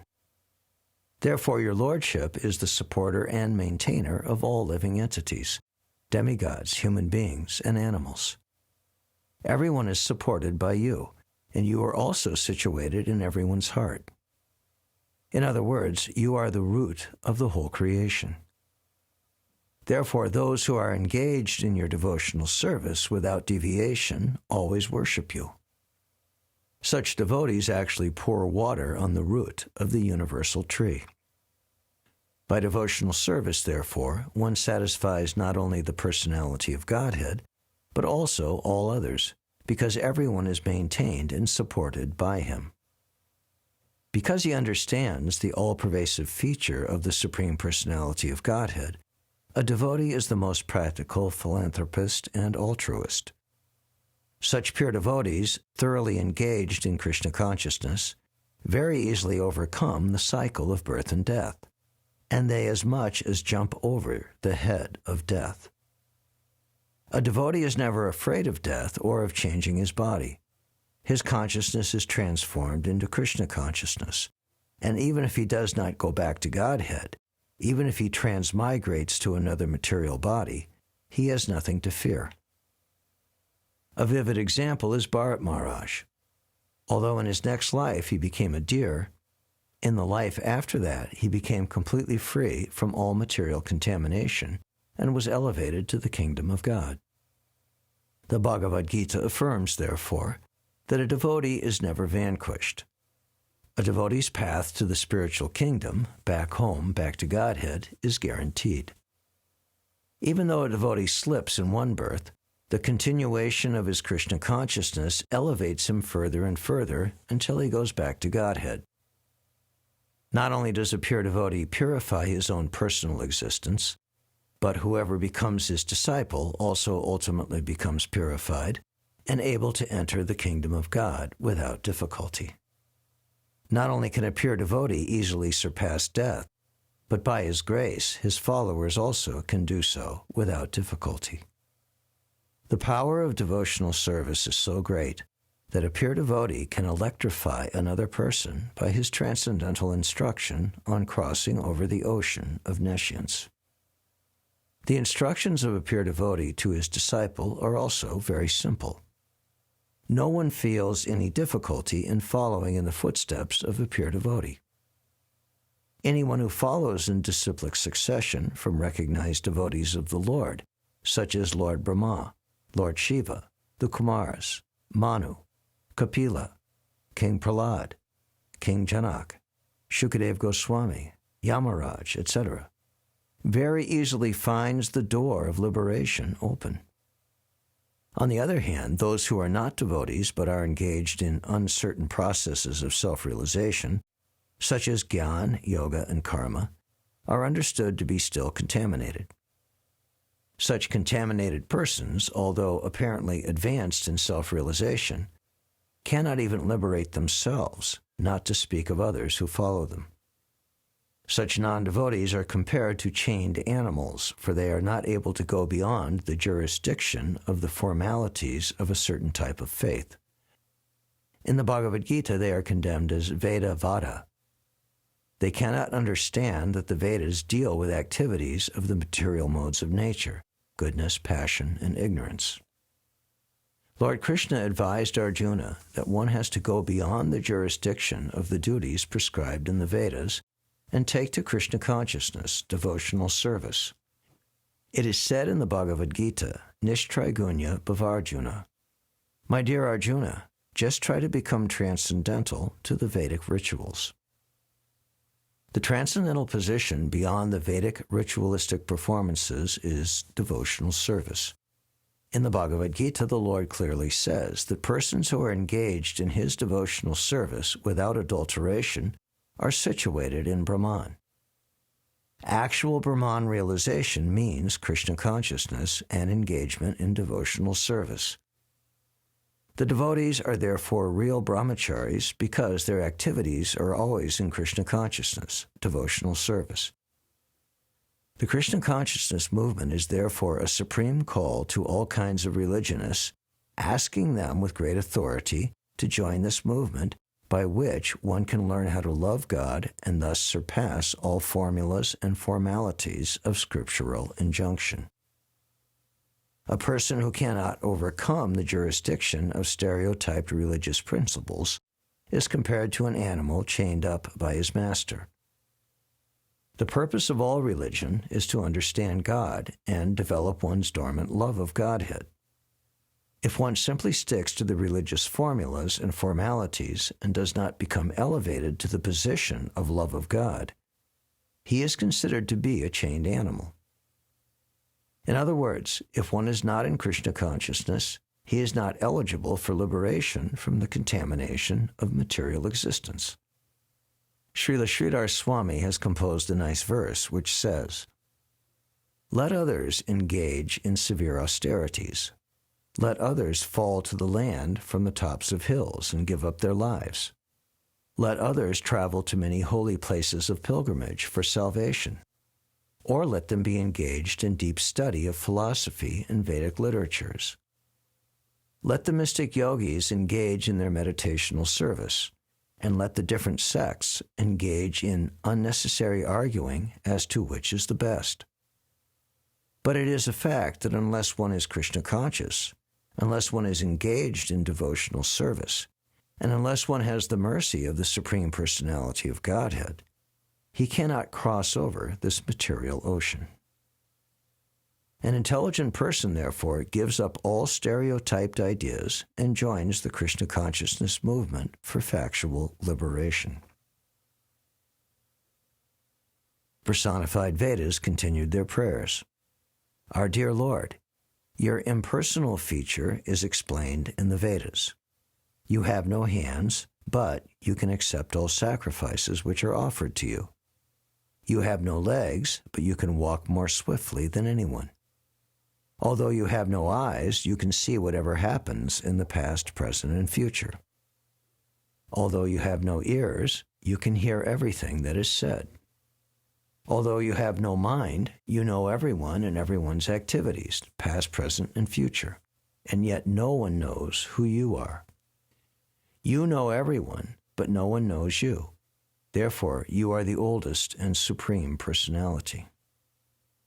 Similarly, in another part of the Vedas, it is said, "You have nothing to do. You are so perfect in your knowledge and potency that everything becomes manifest simply by your will. There is no one equal to or greater than you, and everyone is acting as your eternal servant." Thus the Vedic statements describe that the Absolute has no legs, no hands, no eyes, no ears, and no mind, and yet he can act through his potencies and fulfill the needs of all living entities. As stated in the Bhagavad Gita, his hands and legs are everywhere. He is all-pervasive.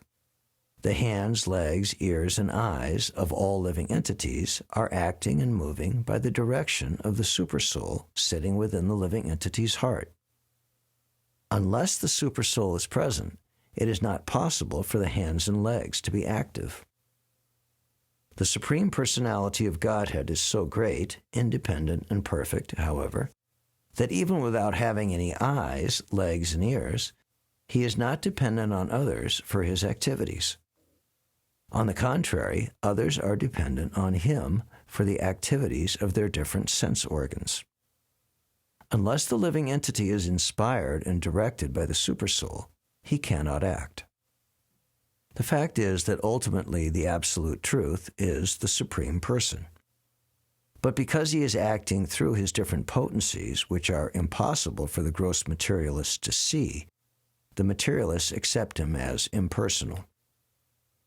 For example, one can observe the personal artistic work in a painting of a flower, and one can understand that the color adjustment, the shape, etc., have demanded the minute attention of the artist. The artist's work is clearly exhibited in a painting of different blooming flowers. But the gross materialist, without seeing the hand of God in such artistic manifestations as the actual flowers blooming in nature, concludes that the Absolute Truth is impersonal. Actually, the Absolute is personal, but he is independent. He does not require to personally take a brush and colors to paint the flowers, but his potencies are acting so wonderfully that it appears as if flowers have come into being without the aid of an artist. The impersonal view of the absolute truth is accepted by less intelligent men because unless one is engaged in the service of the Lord, he cannot understand how the Supreme is acting. He cannot even know his name. Everything about his activities and personal features is revealed to the devotee only through his loving service attitude. In the Bhagavad Gita, it is clearly said, Bhoktaram yagna tapasam. The Lord is the enjoyer of all kinds of sacrifices and of the results of all austerities. Then again the Lord says, Sarvaloka Maheshwaram. I am the proprietor of all planets. So that is the position of the Supreme Personality of Godhead. Although he is present in Vrindavan and enjoys transcendental pleasure in the company of his eternal associates, the gopis and the cowherd boys, his potencies are acting under his direction all over the creation. They do not disturb his eternal pastimes. Through devotional service only can one understand how the Supreme Personality of Godhead, by his inconceivable potencies, simultaneously acts impersonally and as a person. He is acting just like the Supreme Emperor, and many thousands of kings and chiefs are working under him. The Supreme Personality of Godhead is the supreme independent controlling person, and all the demigods, including Lord Brahma, Lord Shiva, Indra the king of heaven, the king of the moon planet, and the king of the sun planet, are working under his direction. It is confirmed in the Vedas that the sun is shining, the air is blowing, and the fire is distributing heat out of fear of the Supreme Personality of Godhead. The material nature is producing all kinds of movable and immovable objects within the material world, but none of them can independently act or create without the direction of the Supreme Lord. All of them are acting as tributaries, just like subordinate kings who offer their annual taxes to the emperor. The Vedic injunction states that every living entity lives by eating the remnants of foodstuffs offered to the personality of Godhead. In great sacrifices, the injunction is that Narayan should be present as the supreme predominating deity of the sacrifice, and after the sacrifice is performed, the remnants of foodstuffs are distributed amongst the demigods. This is called Yagya Bhag. Every demigod has an allotment of Yagya Bhag, which he accepts as prasadam. The conclusion is that the demigods are not independently powerful. They are posted as different executives under the order of the Supreme Personality of Godhead, and they are eating prasadam, or the remnants of sacrifices. They are executing the order of the Supreme Lord exactly according to his plan. The Supreme Personality of Godhead is in the background, and his orders are carried out by others. It only appears that he is impersonal. In our grossly materialistic way, we cannot conceive how the Supreme Person is above the impersonal activities of material nature. Therefore, the Lord explains in the Bhagavad Gita that there is nothing superior to himself, and that the impersonal Brahman is subordinately situated as a manifestation of his personal rays. Sripad Srila Sridhar Swami has therefore composed a nice verse in this regard. Let me offer my respectful obeisances unto the Supreme Personality of Godhead, who has no material senses, but through whose direction and will all the material senses are working. He is the supreme potency of all material senses or sense organs. He is omnipotent, and he is the supreme performer of everything. Therefore he is worshipable by everyone. Unto that Supreme Person do I offer my respectful obeisances. Krishna himself declares in the Bhagavad Gita that he is Purushottama, which means the Supreme Personality. Purusha means person, and Uttama means supreme or transcendental. Also in Bhagavad Gita, the Lord declares that because he is transcendental to all sentient and insentient beings, He is therefore known as the Purushottama. In another place, the Lord says that as the air is situated in the all-pervading sky, so everyone is situated in him, and everyone is acting under his direction. The Vedas Personified continued. Our dear Lord, they prayed, you are equal to all, with no partiality toward a particular type of living entity. As your parts and parcels, all living entities enjoy or suffer in different conditions of life. They are just like the sparks of a fire. Just as sparks dance on a blazing fire, so all living entities are dancing on your support. You are providing them with everything they desire, and yet you are not responsible for their position of enjoyment or suffering. There are different types of living entities: demigods, human beings, animals, trees, birds, beasts, germs, worms, insects, and aquatics, and all are enjoying or suffering in life by resting on you. The living entities are of two kinds. One class is called ever-liberated, Nitya Mukta, and the other class is called Nitya Baddha. The Nitya Mukta living entities are in the spiritual kingdom, and the Nitya Baddha are in the material world. In the spiritual world, both the Lord and the living entities are manifest in their original status, like live sparks in a blazing fire. But in the material world, although the Lord is all-pervasive in his impersonal feature, the living entities have forgotten their Krishna consciousness, just as sparks sometimes fall from a blazing fire and lose their original brilliant condition. Some sparks fall onto dry grass and thus ignite another big fire. This is a reference to the pure devotees who take compassion on the poor and innocent living entities. The pure devotee enlightens Krishna consciousness in the hearts of the conditioned souls, and thus the blazing fire of the spiritual world becomes manifest even within this material world. Some sparks fall into water. They immediately lose their original brilliance and become almost extinct. This is comparable to the living entities who take their birth in the midst of gross materialists, in which case their original Krishna consciousness becomes almost extinct. Some sparks fall to the ground and remain midway between the blazing and extinct conditions. Thus, some living entities are without Krishna consciousness, some are between having and not having Krishna consciousness, and some are actually situated in Krishna consciousness. The demigods in the higher planets, beginning from Lord Brahma, Indra, Chandra, the sun god, the moon god, and various other demigods, are all Krishna conscious.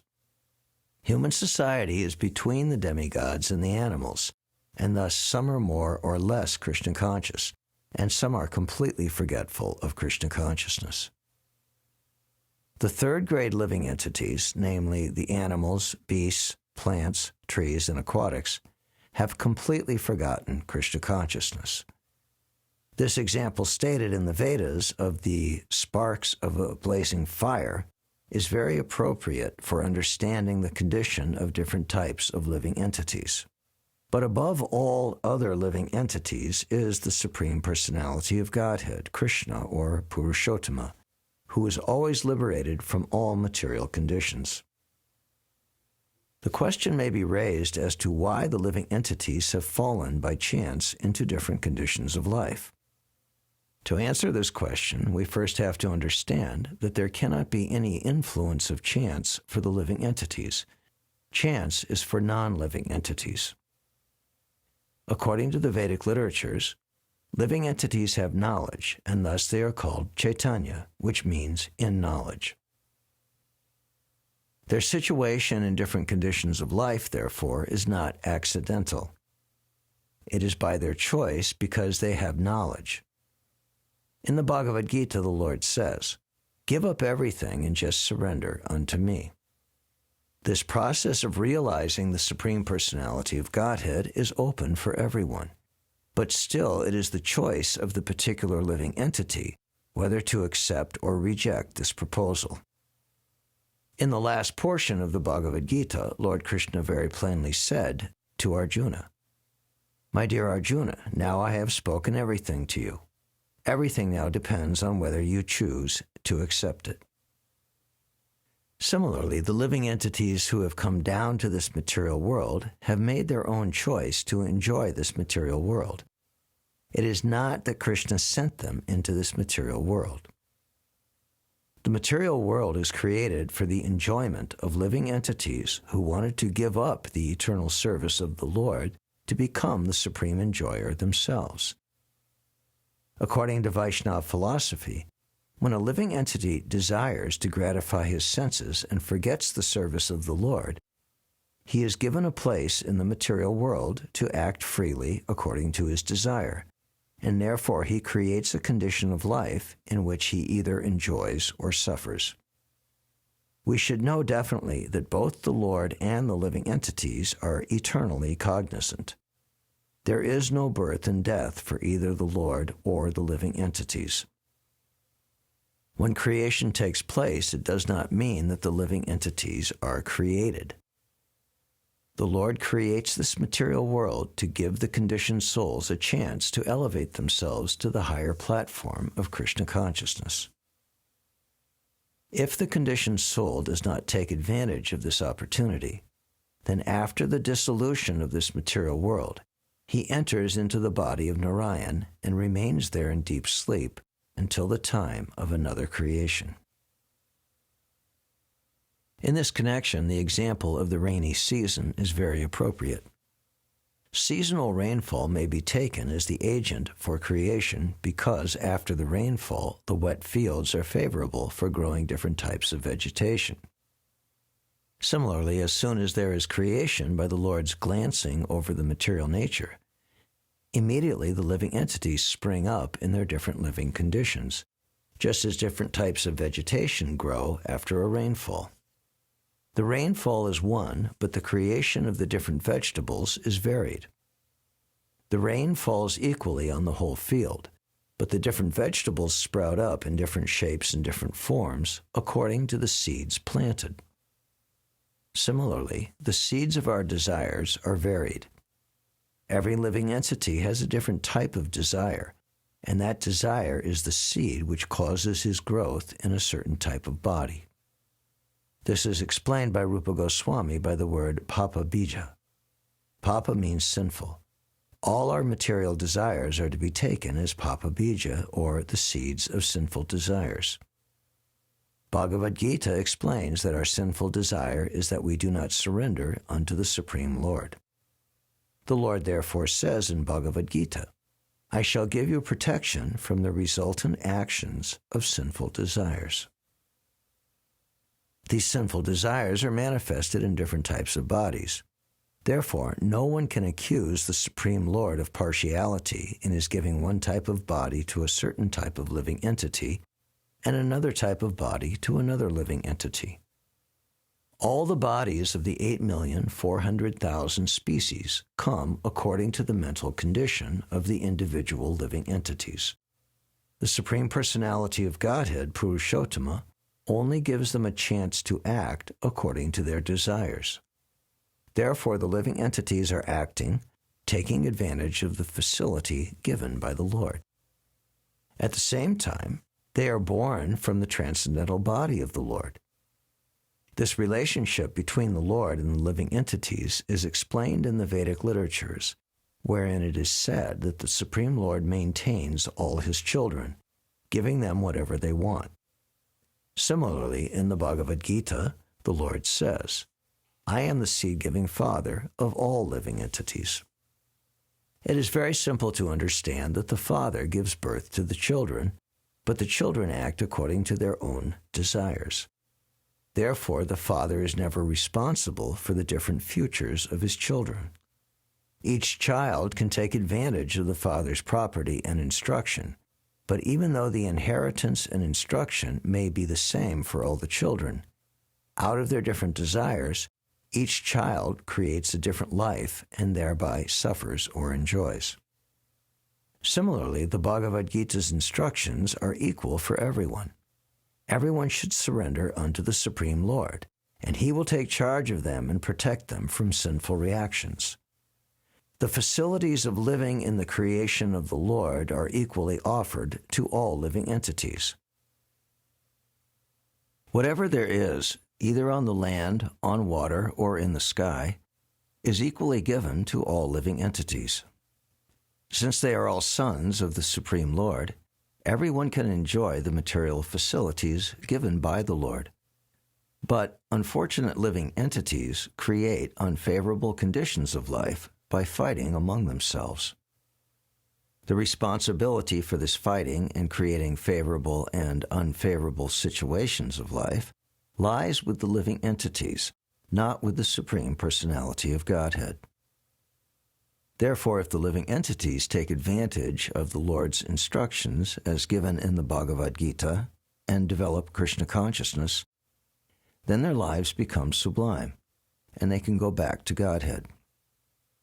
One may argue that because this material world is created by the Lord, He is therefore responsible for its condition. Certainly He is indirectly responsible for the creation and maintenance of this material world, but He is never responsible for the different conditions of the living entities.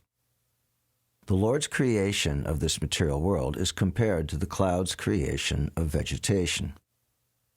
In the rainy season, the cloud creates different varieties of vegetables. The cloud pours water on the surface of the earth, but it never touches the earth directly. Similarly, the Lord creates this material world simply by glancing over the material energy. This is confirmed in the Vedas.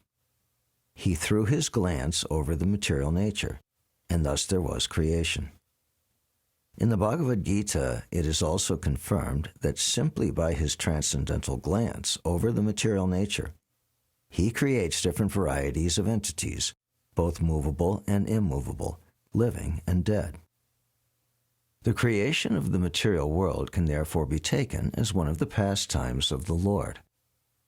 It is called one of the pastimes of the Lord because He creates this material world whenever He desires. This desire of the Supreme Personality of Godhead is also extreme mercy on His part, because it gives another chance to the conditioned souls to develop their original consciousness and thus go back to Godhead. Therefore, no one can blame the Supreme Lord for creating this material world. From the subject matter under discussion, we can gain a clear understanding of the difference between the impersonalists and the personalists.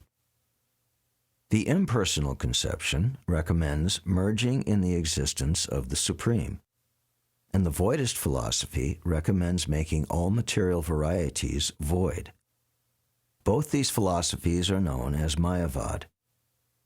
Certainly the cosmic manifestation comes to a close and becomes void when the living entities merge into the body of Narayan to rest until another creation, and this may be called an impersonal condition.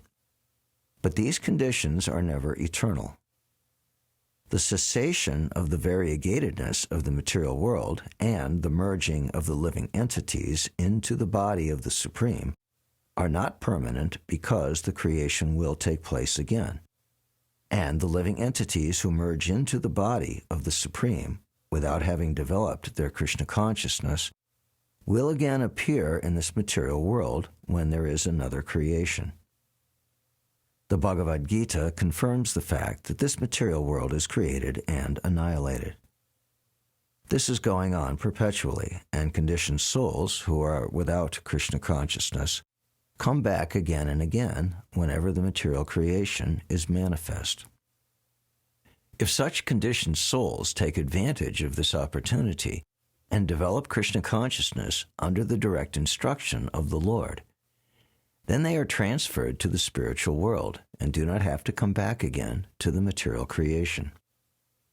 It is said, therefore, that the voidists and the impersonalists are not very intelligent because they do not take shelter under the lotus feet of the Lord.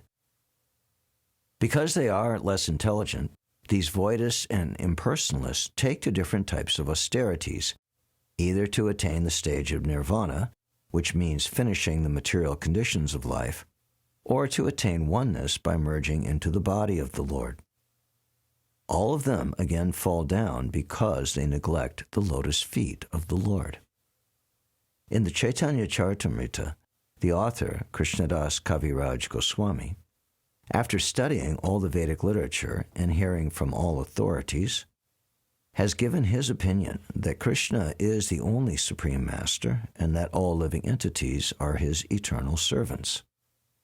His statement is confirmed in the prayers by the personified Vedas. The conclusion is, therefore, that everyone is under the control of the Supreme Personality of Godhead. Everyone is serving under the supreme direction of the Lord, and everyone is afraid of the Supreme Personality of Godhead. It is out of fear of him that activities are being rightly executed. Everyone's position is to be subordinate to the Supreme Lord, yet the Lord has no partiality in his view of the living entities. He is just like the unlimited sky. As the sparks of a fire dance in the fire, similarly, all living entities are like birds flying in the unlimited sky. Some of them are flying very high, some are flying at a lesser altitude, and some are flying at a still lesser altitude.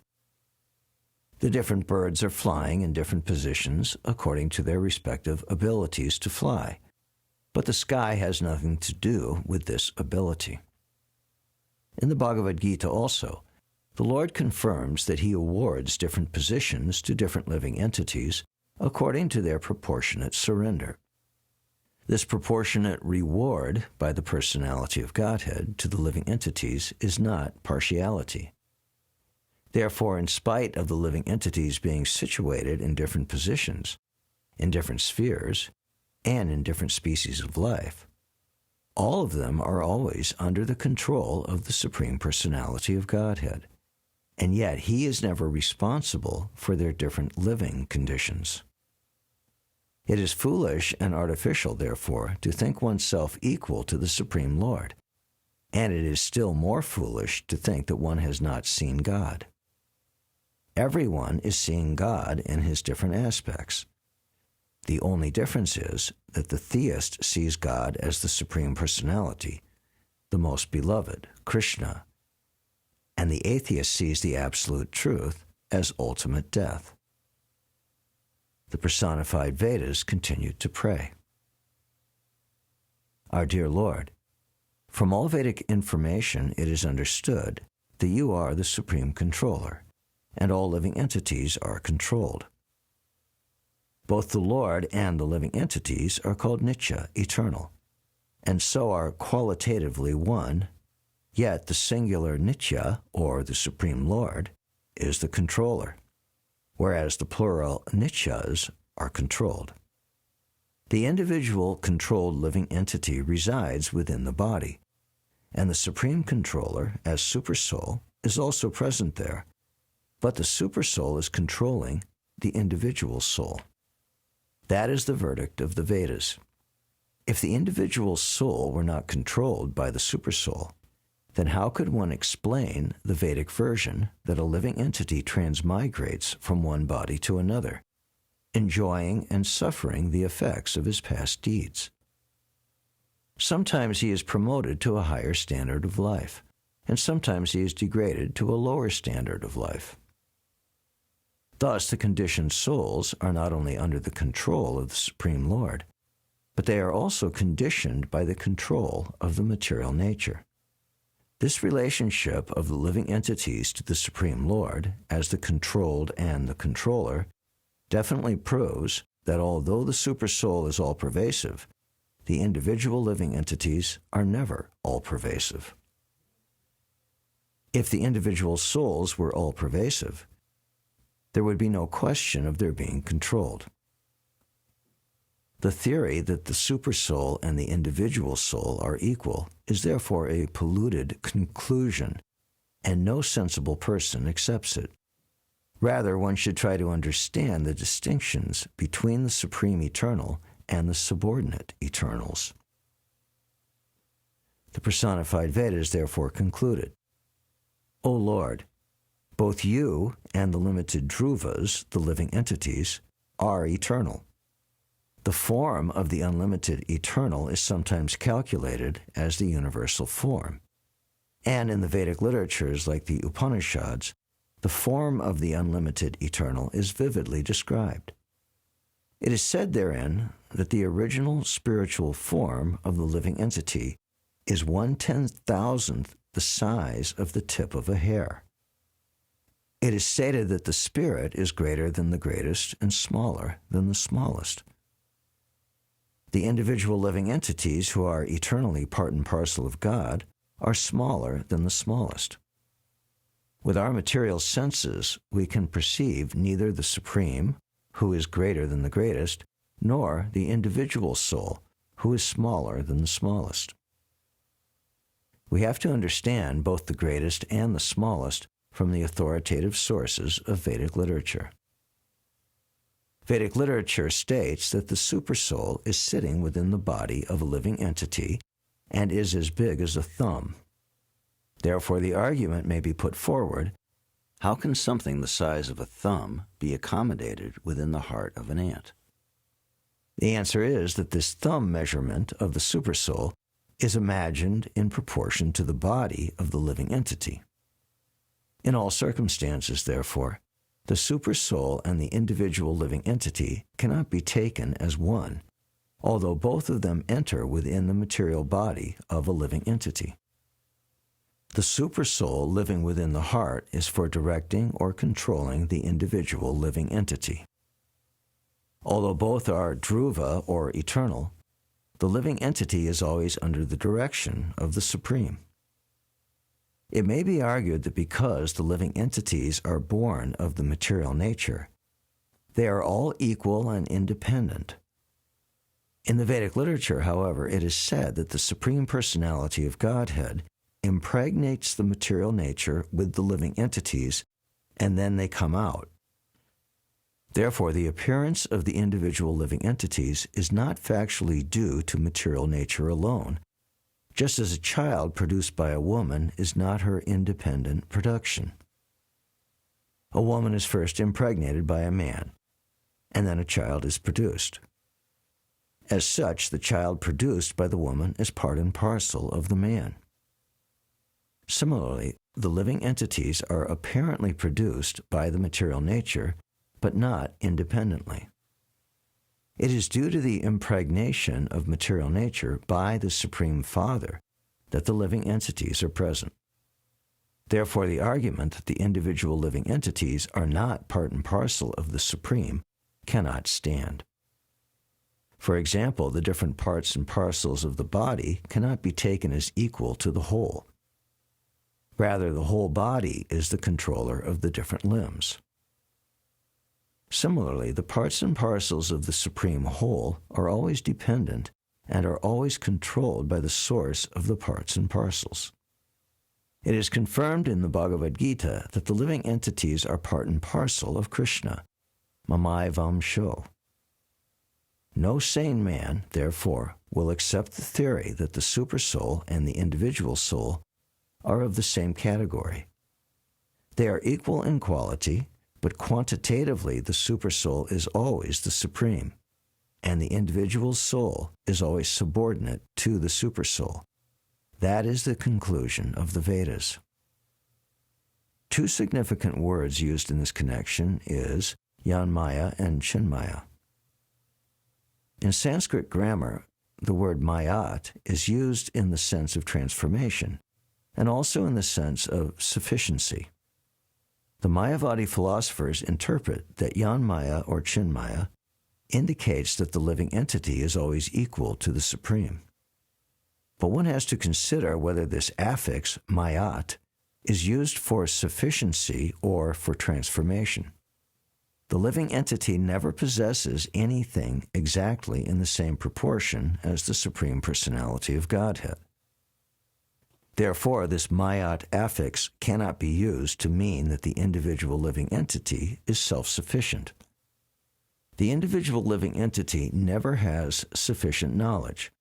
Otherwise, how could he have come under the control of Maya, or the material energy? The word sufficient can be accepted, therefore, only in proportion to the magnitude of the living entity.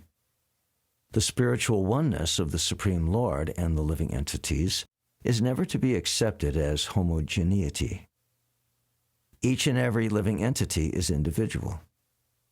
If homogeneous oneness is accepted, then by the liberation of one individual soul, all other individual souls would have been liberated immediately. But the fact is that every individual soul is differently enjoying and suffering in the material world. The word mayat is also used in the sense of transformation, or sometimes it is also used to mean byproduct. The impersonalist theory is that Brahman himself has accepted different types of bodies, and that this is his leela, or pastime. There are, however, many hundreds and thousands of species of life in different standards of living conditions, such as human beings, demigods, animals, birds, and beasts. And if all of them were expansions of the Supreme Absolute Truth, then there would be no question of liberation because Brahman is already liberated. Another interpretation put forward by the Mayavadis is that in every millennium, different types of bodies are manifested, and when the millennium is closed, all the different bodies or expansions of Brahman automatically become one, ending all different manifestations. Then in the next millennium, according to this theory, Brahman again expands in different bodily forms. If we accept this theory, then Brahman becomes subject to change. But this cannot be accepted. From Vedanta Sutra, we understand that Brahman is by nature joyful. He cannot, therefore, change himself into a body which is subject to painful conditions. Actually, the living entities who are part and parcel of Brahman are infinitesimal particles prone to be covered by the illusory energy. As explained before, the particles of Brahman are like sparks blissfully dancing within a fire. But there is a chance of their falling from the fire to smoke, although smoke is another condition of fire.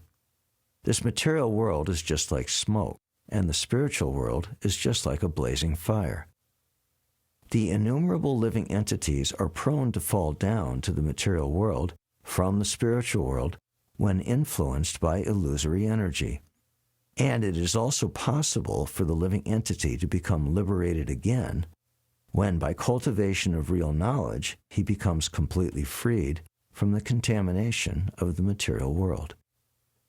The theory of the Asuras is that the living entities are born of material nature, or Prakriti, in touch with the Purusha.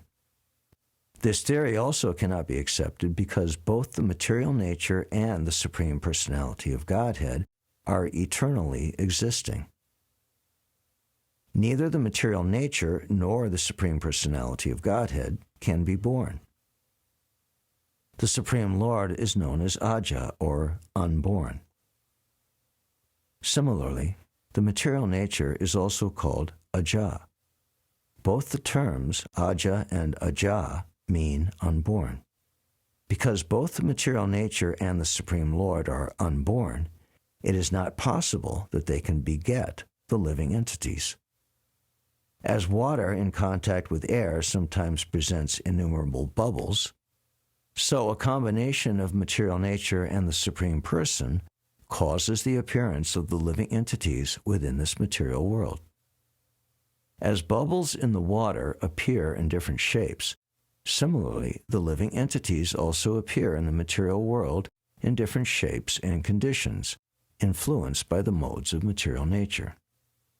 As such, it is not improper to conclude that the living entities appearing within this material world in different shapes, such as human beings, demigods, animals, birds, beasts, etc., all get their respective bodies due to different desires. No one can say when such desires were awakened in them, and therefore it is said, anadi karma.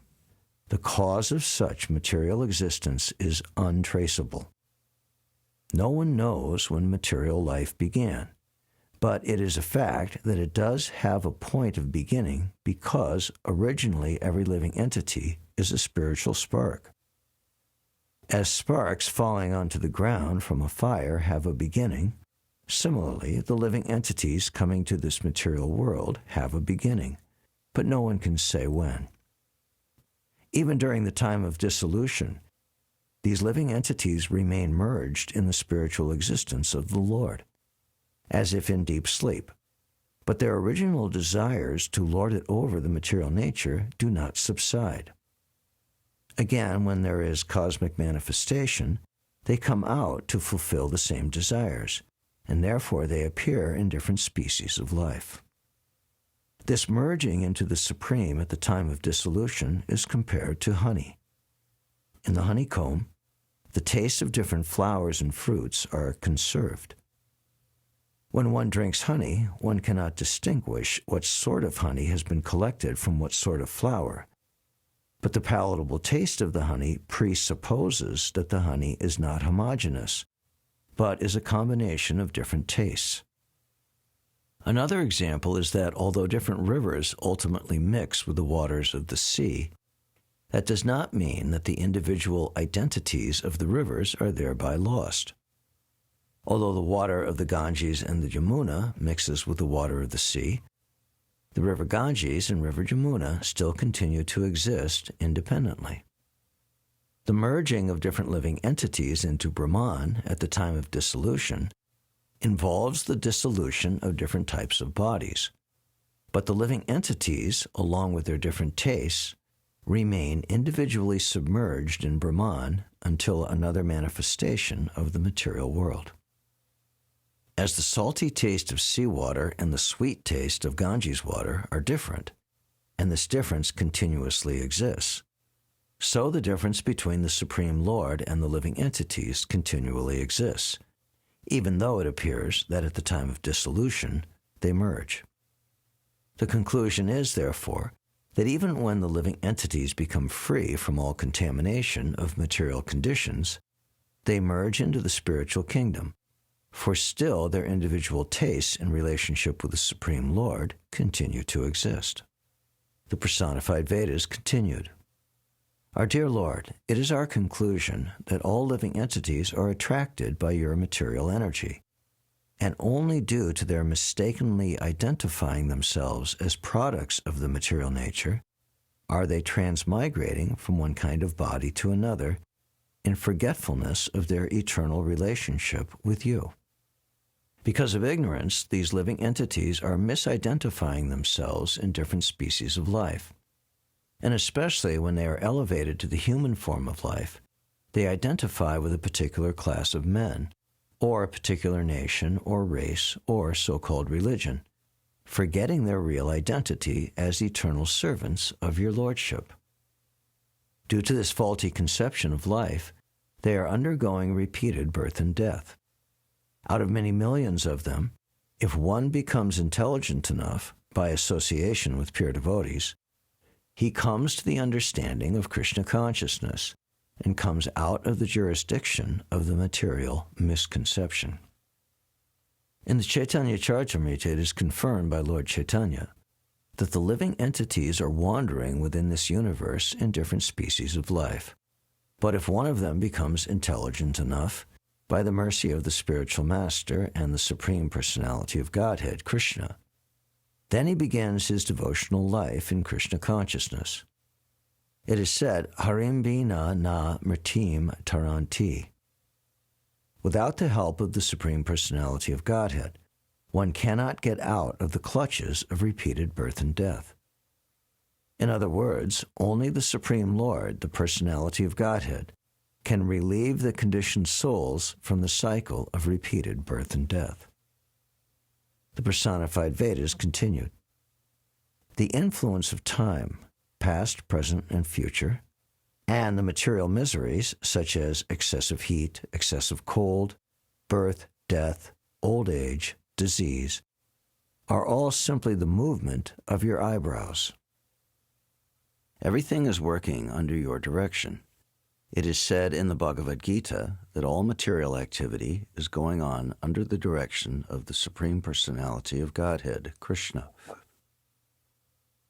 All the conditions of material existence are opposing elements for persons who are not surrendered unto you. But for those who are surrendered souls and are in full Krishna consciousness, these things cannot be a source of fearfulness. When Lord Nrsingadev appeared, Prahlad Maharaj was never afraid of him, whereas his atheist father was immediately faced with death personified and was killed. Therefore, although Lord Nrsingadev appears as death for an atheist like Hiranyakashipu, he is always kind and is the reservoir of all pleasure to the devotees like Prahlad. A pure devotee is not, therefore, afraid of birth, death, old age, and disease. Sripad Sridhar Swami has composed a nice verse, the purport of which is as follows. My dear Lord, I am a living entity perpetually disturbed by the conditions of material existence. I have been cracked into different pieces by the smashing wheel of material existence. And because of my various sinful activities while existing in this material world, I am burning in the blazing fire of material reaction. Somehow or other, my dear Lord, I have come to take shelter under your lotus feet. Please accept me and give me protection. Srila Narottam Das Thakur also prays like this. My dear Lord, O son of Nanda Maharaj, associated with the daughter of Vrishabhanu, I have come to take shelter under your lotus feet after suffering greatly in the material condition of life, and I pray that you please be merciful upon me. Please do not kick me away. I have no other shelter but you. The conclusion is that any process of self-realization or God-realization other than bhakti yoga or devotional service is extremely difficult. Taking shelter of devotional service to the Lord in full Krishna consciousness is therefore the only way to become free from the contamination of material, conditional life, especially in this age. Those who are not in Krishna consciousness are simply wasting their time, and they have no tangible proof of spiritual life. It is said by Lord Ramachandra, I always give confidence and security to anyone who surrenders unto me, and decides definitely that he is my eternal servant, because that is my natural inclination. Similarly, Lord Krishna says in the Bhagavad Gita, the influence of the material nature is insurmountable, but anyone who surrenders unto me can verily overcome the influence of material nature. The devotees are not at all interested in arguing with the non-devotees to nullify their theories. Rather than wasting their time, they always engage themselves in the transcendental loving service of the Lord in full Krishna consciousness. The Personified Vedas continued, Our dear Lord, although great mystic yogis may have full control over the elephant of the mind and the hurricane of the senses, unless they take shelter of a bona fide spiritual master, they fall victims to the material influence and never become successful in their attempts at self-realization. Such unguided persons are compared to merchants going to sea on a ship without a captain. By his personal attempts, therefore, no one can get free from the clutches of material nature. One has to accept a bona fide spiritual master and work according to his direction. Then it is possible to cross over the ocean of nescience of material conditions. Sripad Sridhar Swami has composed a nice verse in this connection, in which he says, O all-merciful spiritual master, representative of the Supreme Personality of Godhead, when will my mind be completely surrendered unto your lotus feet? At that time, only by your mercy, I shall be able to get relief from all obstacles to spiritual life, and I shall be situated in blissful life. Actually, ecstatic samadhi, or absorption in the Supreme Personality of Godhead, can be achieved by constant engagement in His service. And this constant engagement in devotional service can be performed only when one is working under the direction of a bona fide spiritual master. The Vedas therefore instruct that in order to know the science of devotional service, one has to submit himself unto the bona fide spiritual master. The bona fide spiritual master is he who knows the science of devotional service in disciplic succession. This disciplic succession is called Shrotriyam. The prime symptom of one who has become a spiritual master in disciplic succession is that he is 100% fixed in bhakti yoga. Sometimes people neglect to accept a spiritual master, and instead they endeavor for self-realization by mystic yoga practice. But there are many instances of failure, even by great yogis like Vishvamitra. Arjuna said in the Bhagavad Gita that controlling the mind is as impractical as stopping the blowing of a hurricane. Sometimes the mind is compared to a maddened elephant. Without following the direction of a spiritual master, one cannot control the mind and the senses. In other words, if one practices yoga mysticism and does not accept a bona fide spiritual master, he will surely fail. He will simply waste his valuable time. The Vedic injunction is that no one can have full knowledge without being under the guidance of an acharya. Acharyavan purusho Veda. One who has accepted an acharya knows what is what. The absolute truth cannot be understood by arguments. One who has attained the perfect Brahminical stage naturally becomes renounced. He does not strive for material gain because, by spiritual knowledge, he has come to the conclusion that in this world there is no insufficiency.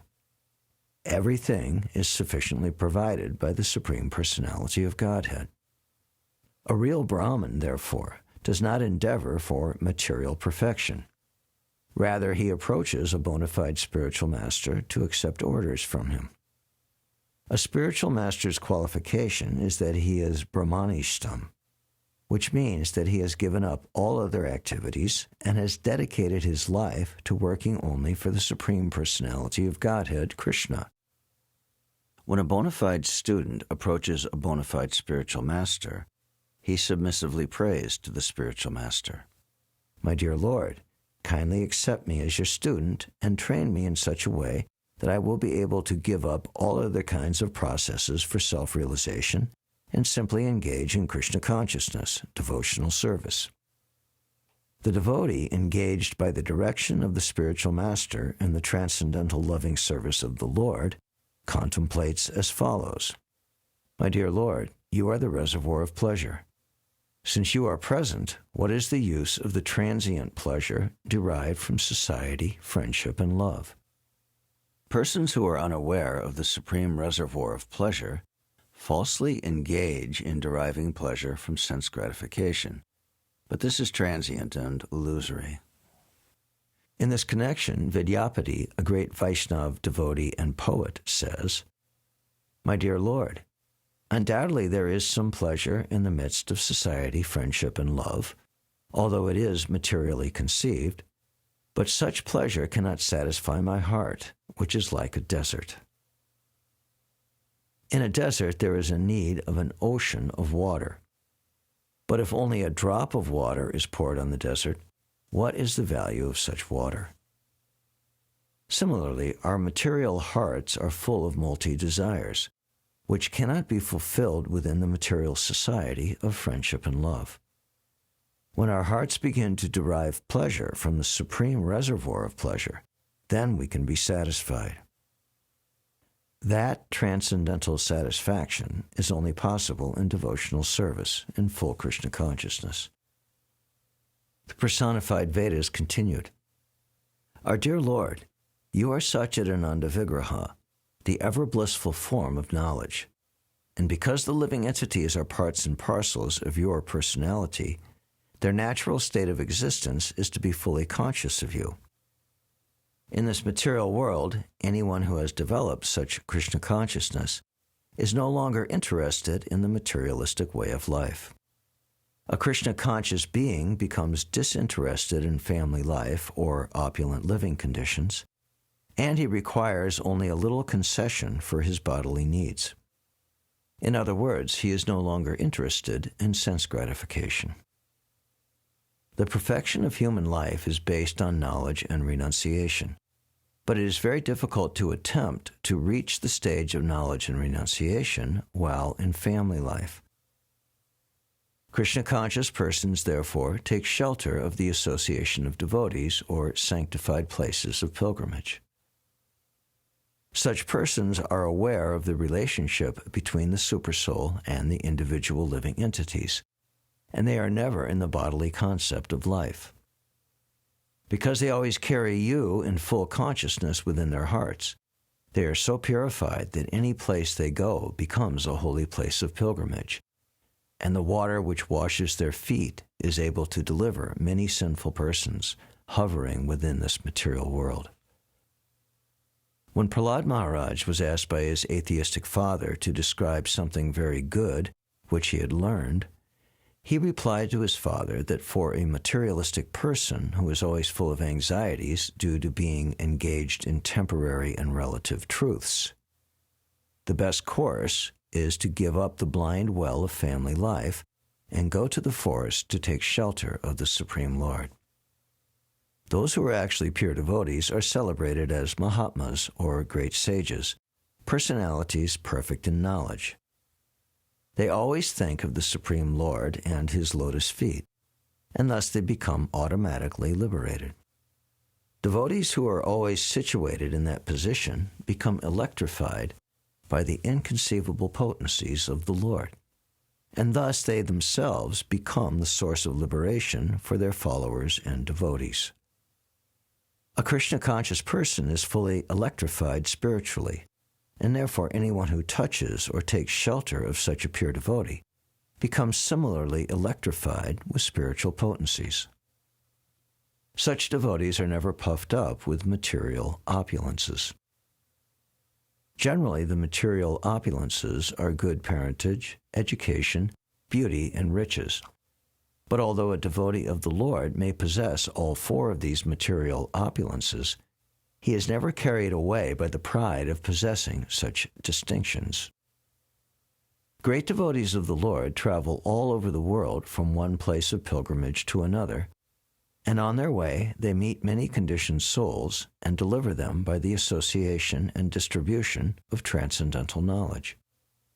They reside in places like Vrindavan, Mathura, Dwarka, Jagannath Puri, and Navadvip, because only devotees assemble in such places. In this way, they take advantage of saintly association, and by such association, the devotees advance more and more in Krishna consciousness. Such advancement is not possible in ordinary household life, which is devoid of Krishna consciousness. The personified Vedas continue.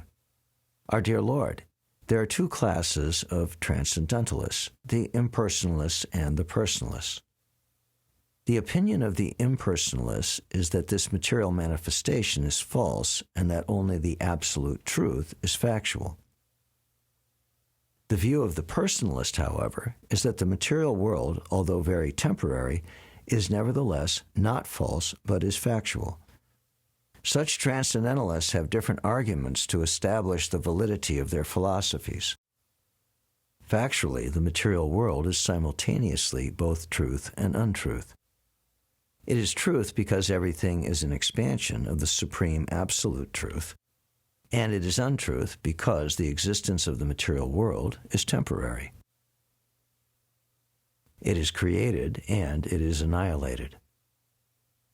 Because of its different conditions of existence, the cosmic manifestation has no fixed position. Those who advocate acceptance of this material world as false are generally known by the maxim Brahma Satya Jagan Mithya. They put forward the argument that everything in the material world is prepared from matter. For example, there are many things made of clay, such as earthen pots, dishes, and bowls. After their annihilation, these things may become transformed into many other material objects, but in all cases their existence as clay continues. An earthen water jug, after being broken, may be transformed into a bowl or dish, but either as a dish, bowl, or water jug, the earth itself continues to exist. Therefore, the forms of a water jug, bowl, or dish are false, but their existence as earth is real. This is the impersonalist version. This cosmic manifestation is certainly produced from the absolute truth, but because its existence is temporary, it is therefore false. The impersonalist understanding is that the absolute truth, which is always present, is the only truth.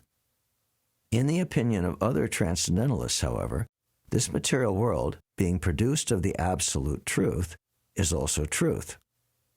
The impersonalist counter-argument is that the material world is not factual because sometimes it is found that matter is produced from spirit's soul, and sometimes spirit's soul is produced from matter. Such philosophers push forward the argument that although cow dung is dead matter, sometimes it is found that scorpions come out of cow dung. Similarly, dead matter like nails and hair come out of the living body. Therefore, things produced of a certain thing are not always the same. On the strength of this argument, Mayavadi philosophers established that although this cosmic manifestation is certainly an emanation from the absolute truth, the cosmic manifestation does not necessarily have truth in it. According to this view, the absolute truth, Brahman, should therefore be accepted as truth, whereas the cosmic manifestation, although a product of the absolute truth, cannot be taken as truth. The view of the Mayavadi philosopher, however, is stated in the Bhagavad Gita to be the view of the asuras, or demons. The Lord says in Bhagavad Gita, Asatyam apratishtam te jagad arhur anishvaram. The asura's view of this cosmic manifestation is that the whole creation is false. The asuras think that the mere interaction of matter is the source of the creation, and there is no controller or God. But actually, that is not the fact. From the 7th chapter of the Bhagavad Gita, we understand that the 5 gross elements, earth, water, air, fire, and sky, plus the subtle elements, mind, intelligence, and false ego, are the 8 separated energies of the Supreme Lord. Beyond this inferior material energy, there is a spiritual energy which is known as the living entities. The living entities are also accepted as the superior energy of the Lord. The whole cosmic manifestation is a combination of the inferior and superior energies, and the source of the energies is the Supreme Personality of Godhead. The Supreme Personality of Godhead has many different types of energies. That is confirmed in the Vedas. Parasya Shaktir Vividhaiva Shruyate. The transcendental energies of the Lord are variegated, and because such varieties have emanated from the Supreme Lord, they cannot be false. The Lord is ever existing, and the energies are ever existing. Some of the energy is temporary, sometimes manifested and sometimes unmanifested, but that does not mean that it is false. The example may be given that when a person is angry, he does things which are different from his normal condition of life, but that the mood of anger only appears and disappears does not mean that the energy of anger is false. As such, the argument of the Mayavadi philosophers that this world is false is not accepted by the Vaishnava philosophers. It is confirmed by the Lord himself that the view that there is no supreme cause of this material manifestation, that there is no God, and that everything is only the creation of the interaction of matter, is a view of the asuras. The Mayavadi philosopher sometimes puts forward the argument of the snake and the rope. In the dark of evening, a curled-up rope is sometimes, due to ignorance, taken for a snake. But mistaking the rope as a snake does not mean that the rope or the snake is false, and therefore this example, used by the Mayavadis to illustrate the falsity of this material world, is not valid. When a thing is taken as fact but actually has no existence at all, it is called false. But if something is mistaken for something else, that does not mean that it is false. The Vaishnava philosophers use a very appropriate example, comparing this material world to an earthen pot. When we see an earthen pot, it does not at once disappear and turn into something else. It may be temporary, but the earthen pot is taken into use for bringing water, and we continue to see it as an earthen pot. Therefore, although the earthen pot is temporary and is different from the original earth, still we cannot say that it is false. We should therefore conclude that the entire earth and the earthen pot are both truths because one is the product of the other. We understand from Bhagavad Gita that after the dissolution of this cosmic manifestation, the energy enters into the Supreme Personality of Godhead. The Supreme Personality of Godhead is ever existing with his varied energies. Because the material creation is an emanation from him, we cannot say that this cosmic manifestation is a product of something void. Krishna is not void. Whenever we speak of Krishna, he is present with his form, quality, name, entourage, and paraphernalia. Therefore, Krishna is not impersonal. The original cause of everything is neither void nor impersonal, but is the Supreme Person. Demons may say that this material creation is Anishvara, without a controller or God, but such arguments ultimately cannot stand. The example given by the Mayavadi philosophers that inanimate matter like nails and hair come out from the living body is not a very sound argument. Nails and hair are undoubtedly inanimate, but they come not from the animate living being, but from the inanimate material body. Similarly, the argument that the scorpion comes from cow dung, meaning that a living entity comes from matter, is also not sound. The scorpion, which comes out of the cow dung, is certainly a living entity, but the living entity does not come out of the cow dung. Only the living entity's material body, or the body of the scorpion, comes out of the cow dung. The sparks of the living entity, as we understand from Bhagavad Gita, are impregnated within material nature, and then they come out. The body of the living entity in different forms is supplied by material nature, but the living entity himself is begotten by the Supreme Lord. The father and the mother give the body which is necessary for the living entity under certain conditions. The living entity transmigrates from one body to another according to his different desires. The desires in the subtle form of intelligence, mind, and false ego accompany the living entity from body to body. And by superior arrangement, a living entity is put into the womb of a certain type of material body, and then he develops a similar body. Therefore, the spirit's soul is not produced from matter, but it takes on a particular type of body under superior arrangement. To our present experience, this material world is a combination of matter and spirit. The spirit is moving the matter. The spirit's soul, the living entity, and matter are different energies of the Supreme Lord. Since both energies are products of the Supreme Eternal or the Supreme Truth, they are therefore factual. They are not false. Because the living entity is part and parcel of the Supreme, he is existing eternally. Therefore, there cannot be any question of birth or death. So-called birth and death occur because of the material body. The Vedic version, Sarvam Kalvidam Brahma, means that since both the energies have emanated from the Supreme Brahman, everything that we experience is not different from Brahman. There are many arguments about the existence of this material world, but the Vaishnava philosophical conclusion is the best. The example of the earthen pot is very suitable. The form of the earthen pot may be temporary, but it has a specific purpose.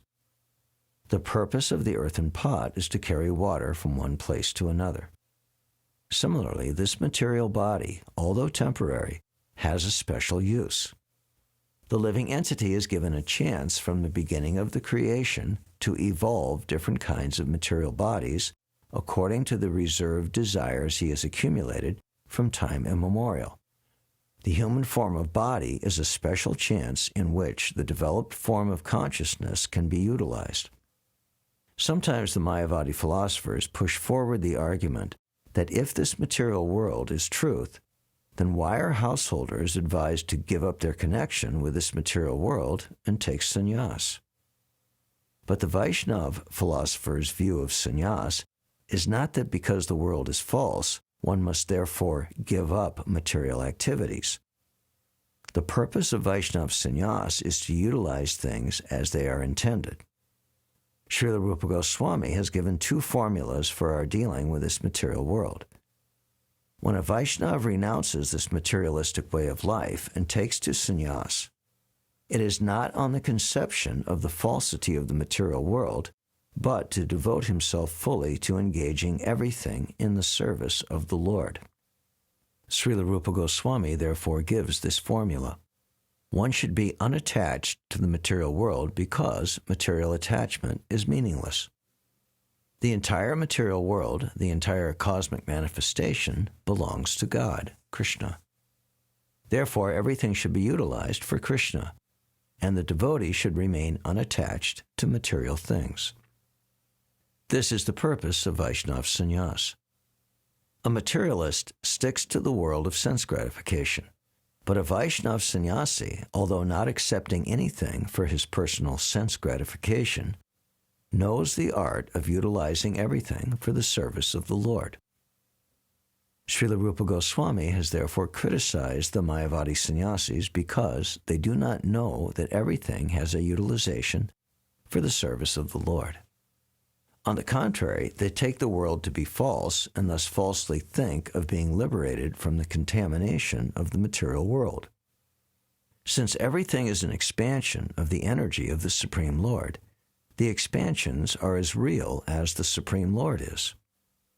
That the cosmic world is only temporarily manifested does not mean that it is false or that the source of its manifestation is false. Since the source of its manifestation is truth, the manifestation is also truth, but one must know how to utilize it. The same example can be cited. The temporary earthen pot is produced from the whole earth. But when it is utilized for a proper purpose, the earthen pot is not false. The Vaishnava philosophers know how to utilize the temporary construction of this material world, just as a sane man knows how to utilize the temporary construction of the earthen pot. When the earthen pot is utilized for a wrong purpose, that is false.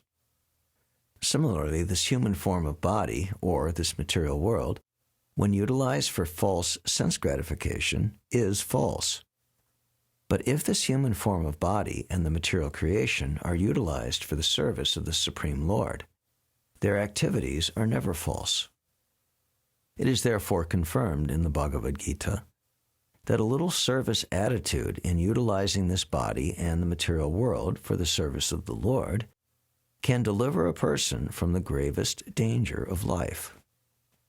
When they are properly utilized, neither the superior nor inferior energies emanating from the Supreme Personality of Godhead are false.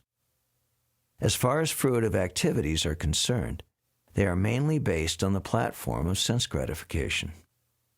Therefore, an advanced Krishna-conscious person does not take to them. The result of fruitive activities can elevate one to the higher planetary system, but as it is said in the Bhagavad Gita, foolish persons, after exhausting the results of their pious activities in the heavenly kingdom, come back again to this lower planetary system and then again try to go to the higher planetary system. Their only profit is to take the trouble of going and coming back, just as at present many material scientists are spoiling their time by trying to go to the moon planet and again come back.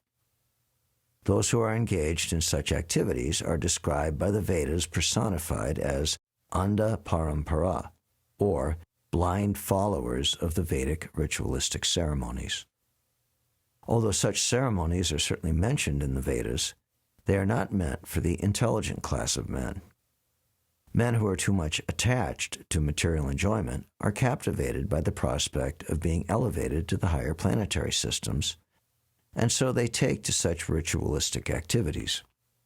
But a person who is intelligent or who has taken shelter of a bona fide spiritual master to see things as they are does not take to fruitive activities, but engages himself in the transcendental loving service of the Lord. Persons who are not devotees take to the Vedic ritualistic ceremonies for materialistic reasons, and then they are bewildered. A vivid example can be given. An intelligent person possessing millions of dollars in currency notes does not hold the money without using it, even though he knows perfectly well that the currency notes in themselves are nothing but paper. When one has $1 million in currency notes, he is actually holding only a huge bunch of papers. But if he utilizes it for a purpose, then he benefits. Similarly, although this material world may be false, just like the paper, it has its proper beneficial utilization. Because the currency notes, although paper, are issued by the government, they therefore have full value. Similarly, this material world may be false or temporary, but because it is an emanation from the Supreme Lord, it has its full value. The Vaishnava philosopher acknowledges the full value of this material world and knows how to properly utilize it, whereas the Mayavadi philosopher, mistaking the currency note for false paper, gives it up and cannot utilize the money. Srila Rupa Goswami, therefore, declares that if one rejects this material world as false, not considering the importance of this material world as a means to serve the Supreme Personality of Godhead, such renunciation has very little value. A person who knows the intrinsic value of this material world for the service of the Lord, who is not attached to the material world, and who renounces the material world by not accepting it for sense gratification, is situated in real renunciation. This material world is an expansion of the material energy of the Lord.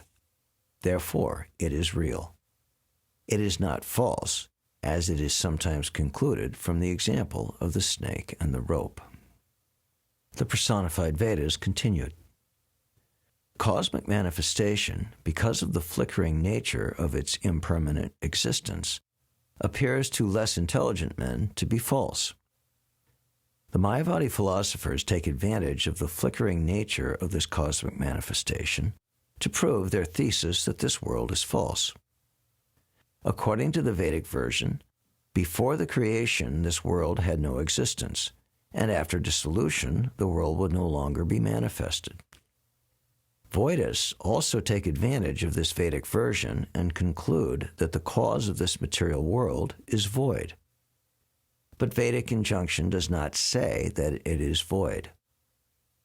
The Vedic injunction defines the source of creation and dissolution as Yato va imani bhutani jayante, he from whom this cosmic manifestation has emanated and in whom, after annihilation, everything will merge.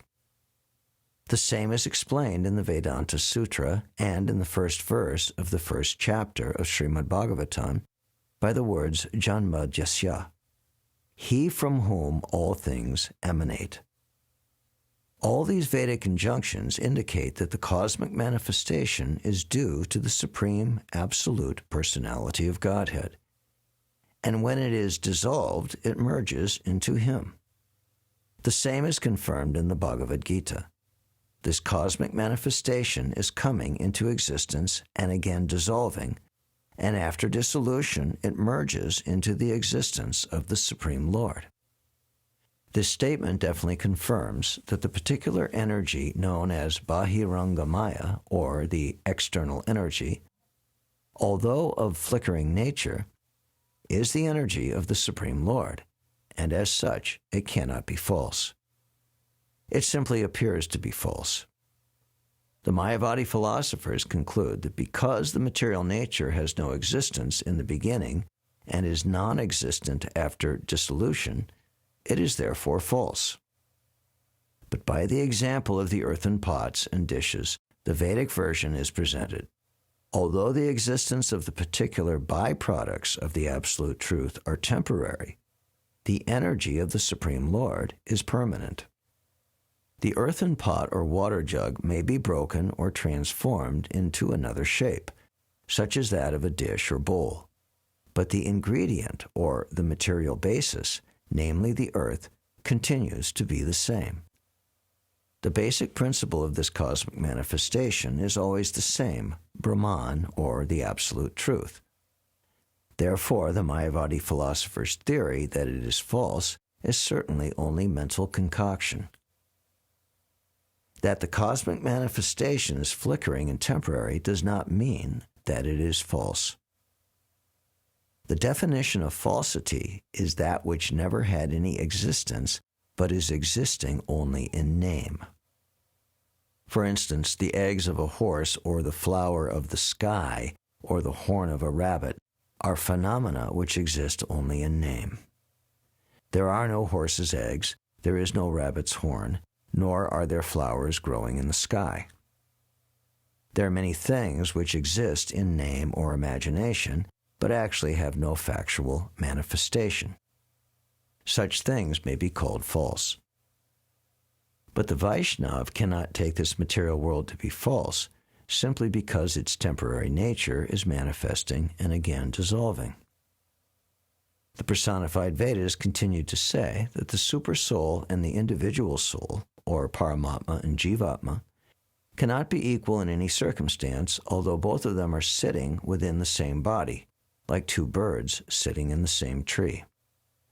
As declared in the Vedas, these two birds, although sitting as friends, are not equal. One is simply a witness. This bird is Paramatma, or the Supersoul. And the other bird is eating the fruit of the tree. That is the Jivatma. When there is cosmic manifestation, the Jivatma, or the individual soul, appears in the creation in different forms, according to his previous fruitive activities. And due to his long forgetfulness of real existence, he identifies himself with a particular form awarded to him by the laws of material nature. After assuming a material form, he becomes subjected to the three material modes of nature and acts accordingly to continue his existence in the material world. While enwrapped in such ignorance, his natural opulences, although existing in minute quantity, are almost extinct. The opulences of the Supersoul, or the Supreme Personality of Godhead, however, are not diminished, although he appears within this material world. He maintains all opulences and perfections in full, and yet keeps himself apart from all the tribulations of this material world. The conditioned soul becomes entrapped in the material world, whereas the Supersoul, or the Supreme Personality of Godhead, leaves it without affection, just as a snake sheds his skin. The distinction between the Supersoul and the conditioned individual soul is that the Supersoul, or the Supreme Personality of Godhead, maintains his natural opulences, known as Sad Aishvarya, Astasiddhi, and Astagun. Because of their poor fund of knowledge, the Mayavadi philosophers forget the fact that Krishna is always full of 6 opulences, 8 transcendental qualities, and 8 kinds of perfection. The 6 opulences are that no one is greater than Krishna in wealth, in strength, in beauty, in fame, in knowledge, and in renunciation.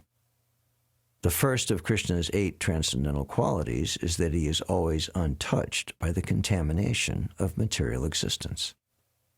This is also mentioned in the Ishopanishad, Apapa Vidam. Just as the sun is never polluted by any contamination, the Supreme Lord is never polluted by any sinful activities. Similarly, although Krishna's actions might sometimes seem to be impious, He is never polluted by such actions. The second transcendental quality is that Krishna never dies. In the Bhagavad Gita, 4th chapter, he informs Arjuna that both he and Arjuna had many appearances in this material world, but he alone remembers all such activities, past, present, and future. This means that he never dies. Forgetfulness is due to death. As we die, we change our bodies. That is forgetfulness. Krishna, however, is never forgetful. He can remember everything that has happened in the past.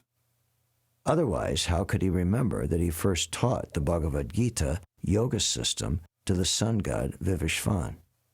Therefore, he never dies. Nor does he ever become an old man. Although Krishna was a great-grandfather when he appeared on the battlefield of Kurukshetra, he did not appear as an old man. Krishna cannot be polluted by any sinful activities. Krishna never dies. Krishna never becomes old. Krishna never becomes subjected to any lamentation. Krishna is never hungry, and he is never thirsty. Whatever he desires is perfectly lawful, and whatever he decides cannot be changed by anyone. These are the transcendental qualities of Krishna. Besides that, Krishna is known as Yogeshwara. He has all opulences or facilities of mystic powers, such as anima siddhi, the power to become smaller than the smallest. It is stated in the Brahma Samhita that Krishna has entered even within the atom, adantarasta paramanu chayantarastam. Similarly, Krishna, as Garbhodakshay Vishnu, is within the gigantic universe, and he is lying in the causal ocean as Mahavishnu, in a body so gigantic that when he exhales, millions and trillions of universes emanate from his body. This is called Mahima Siddhi. Krishna also has the perfection of Laghima. He can become the lightest. It is stated in the Bhagavad Gita that it is because Krishna enters within this universe and within the atoms that all the planets are floating in the air. That is the explanation of weightlessness. Krishna also has the perfection of prapti. He can get whatever he likes. Similarly, he has the facility of ishita, controlling power. He is called the Supreme Controller, Parameshvar. In addition, Krishna can bring anyone under his influence. This is called Vashita. Krishna is endowed with all opulences, transcendental qualities, and mystic powers. No ordinary living being can be compared to him. Therefore, the Mayavadi's theory that the supersoul and the individual soul are equal is only a misconception. The conclusion is, therefore, that Krishna is worshipable and that all other living entities are simply his servants. This understanding is called self-realization. Any other realization of one's self beyond this relationship of eternal servitorship of Krishna is impelled by Maya. It is said that the last snare of Maya is to dictate to the living entity to try to become equal to the Supreme Personality of Godhead. The Mayavadi philosopher claims to be equal to God, but he cannot reply to the question of why he has fallen into material entanglement.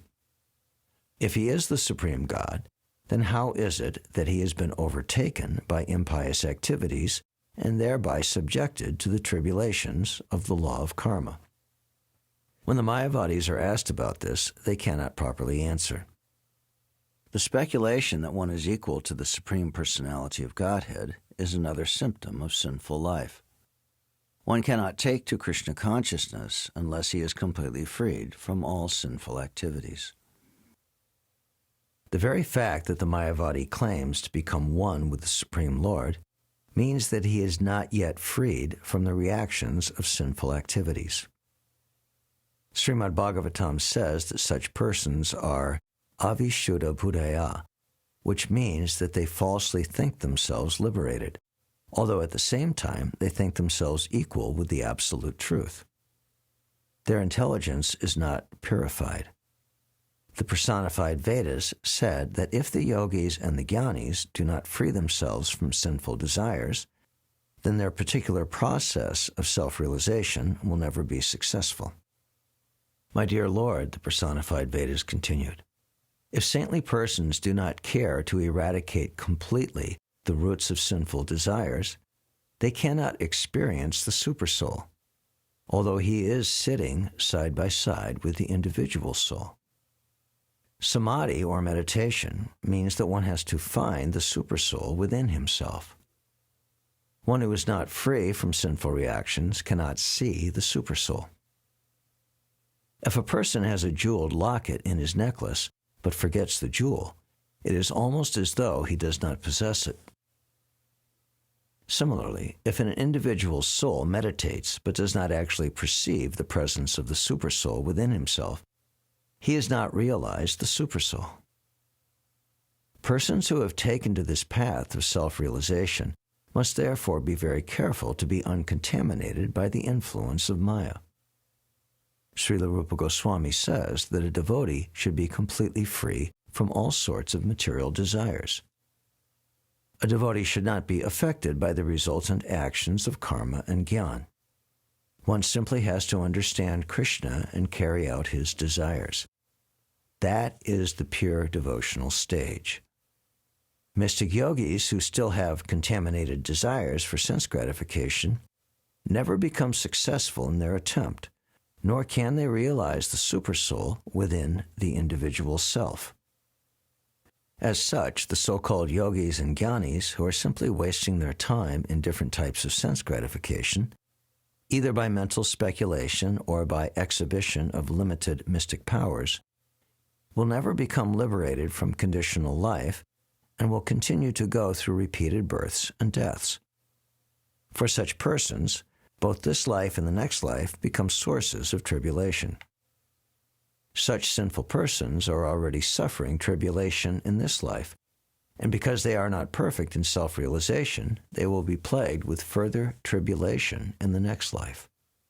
Despite all endeavors to attain perfection, such yogis, contaminated by desires for sense gratification, will continue to suffer in this life and in the next. Srila Vishwanath Chakravarti Thakur remarks in this connection that if sannyasis and persons in the renounced order of life, who have left their homes for self-realization, do not engage themselves in the devotional service of the Lord, but become attracted by philanthropic work, such as opening educational institutions, hospitals, or even monasteries, churches, or temples of demigods, they find only trouble from such engagements, not only in this life, but in the next. Sannyasis who do not take advantage of this life to realize Krishna simply waste their time and energy in activities outside the jurisdiction of the renounced order of life. A devotee's attempt to engage his energies in such activities as constructing a Vishnu temple is, however, never wasted. Such engagements are called Krishnarte Akila Chesta, variegated activities performed to please Krishna. A philanthropist opening a school building and a devotee constructing a temple are not on the same level.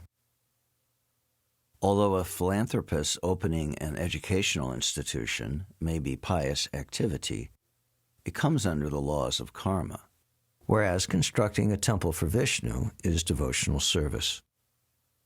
Devotional service is never within the jurisdiction of the law of karma.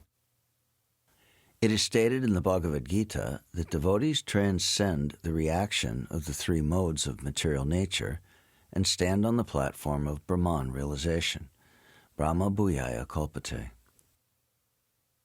The Bhagavad Gita says, Sagunan Samatichaitan Brahma Bhuyaya Kalpate. Devotees of the personality of Godhead transcend all the reactions of the three modes of material nature and are situated on the transcendental Brahman platform. The devotees are liberated both in this life and in the next. Any work done in this material world for Yajna or Vishnu or Krishna is considered to be liberated work, but without connection with the Achyuta, the infallible Supreme Personality of Godhead, There is no possibility of stopping the resultant actions of the law of karma. The life of Krishna consciousness is the life of liberation. The conclusion is that a devotee, by the grace of the Lord, is liberated both in this life and the next, whereas karmis, jnanis, and yogis are never liberated, either in this life or in the next. The Personified Vedas continued, Dear Lord, anyone who, by your grace, has understood the glories of your lotus feet is callous to material happiness and distress. The material pangs are inevitable as long as we are existing within the material world. But a devotee does not divert his attention to such actions and reactions, which are the results of pious and impious activities. Nor is a devotee very much disturbed or pleased by praise or condemnation by the people in general. A devotee is sometimes greatly praised by the people in general because of his transcendental activities, and sometimes he is criticized, even though there is no reason for adverse criticism. The pure devotee is always callous to praise or condemnation by the ordinary people. Actually, the devotee's activities are on the transcendental plane. He is not interested in the praise or condemnation of people engaged in material activities. If the devotee can thus maintain his transcendental position, then his liberation in this life and in the next life is guaranteed by the Supreme Personality of Godhead. A devotee's transcendental position within this material world is maintained in the association of pure devotees, simply by hearing the glorious activities enacted by the Lord in different ages and in different incarnations. The Krishna consciousness movement is based on this principle. Srila Narottam Das Thakur has sung, My dear Lord, let me be engaged in your transcendental loving service, as indicated by the previous acharyas, and let me live in the association of pure devotees. That is my desire, life after life. In other words, a devotee does not much care whether or not he is liberated, but he is anxious only for devotional service. Devotional service means that one does not do anything independently of the sanction of the acharyas. The actions of the Krishna consciousness movement are directed by the previous acharyas, headed by Srila Rupa Goswami. In the association of devotees following these principles, a devotee is always to perfectly maintain his transcendental position. In the Bhagavad Gita, the Lord says that a devotee who knows him perfectly is very dear to him. 4 kinds of pious men take to devotional service. If a man is pious, then in his distressed condition, he approaches the Lord for mitigation of his distress. If a pious man is in need of material help, he also prays to the Lord for such help. If a pious man is actually inquisitive about the science of God, he also approaches the Supreme Personality of Godhead, Krishna. Similarly, a pious man who is simply anxious to know the science of Krishna also approaches the Supreme Lord. Out of these 4 classes of men, the last is praised by Krishna himself in the Bhagavad Gita. A person who tries to understand Krishna with full knowledge and devotion by following in the footsteps of previous acharyas, conversant with the scientific knowledge of the Supreme Lord, is praiseworthy. Such a devotee can understand that all conditions of life, favorable and unfavorable, are created by the supreme will of the Lord. And when he has fully surrendered unto the lotus feet of the Supreme Lord, he does not care whether his condition of life is favorable or unfavorable. A devotee takes even an unfavorable condition to be the special favor of the personality of Godhead. Actually, there are no unfavorable conditions for a devotee. He sees everything coming by the will of the Lord as favorable, and in any condition of life, he is simply enthusiastic to discharge his devotional service. This devotional attitude is explained in the Bhagavad Gita. A devotee is never distressed in reverse conditions of life, nor is he overjoyed in favorable conditions. In the higher stages of devotional service, a devotee is not even concerned with the list of do's and do-nots. Such a position can be maintained only by following in the footsteps of the acharyas. Because a pure devotee follows in the footsteps of the acharyas, any action he performs to discharge devotional service is to be understood to be on the transcendental platform. Lord Krishna therefore instructs us that an acharya is above criticism. A neophyte devotee should not consider himself to be on the same plane as the acharya.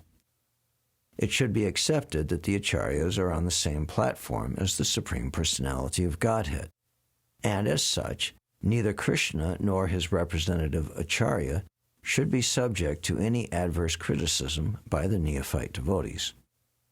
The personified Vedas thus worship the Supreme Personality of Godhead in different ways. Offering worship to the Supreme Lord by praying means remembering his transcendental qualities, pastimes, and activities.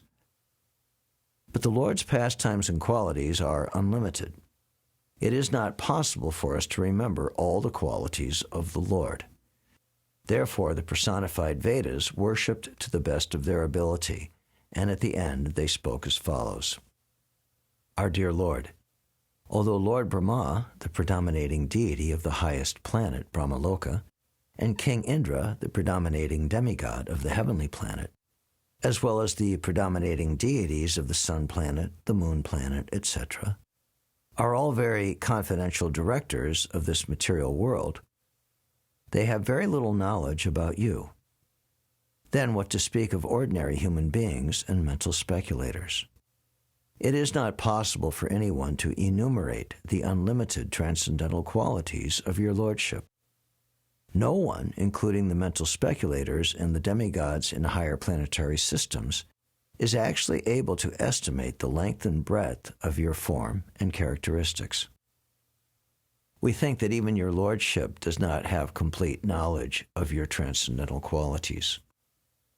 The reason is that you are unlimited.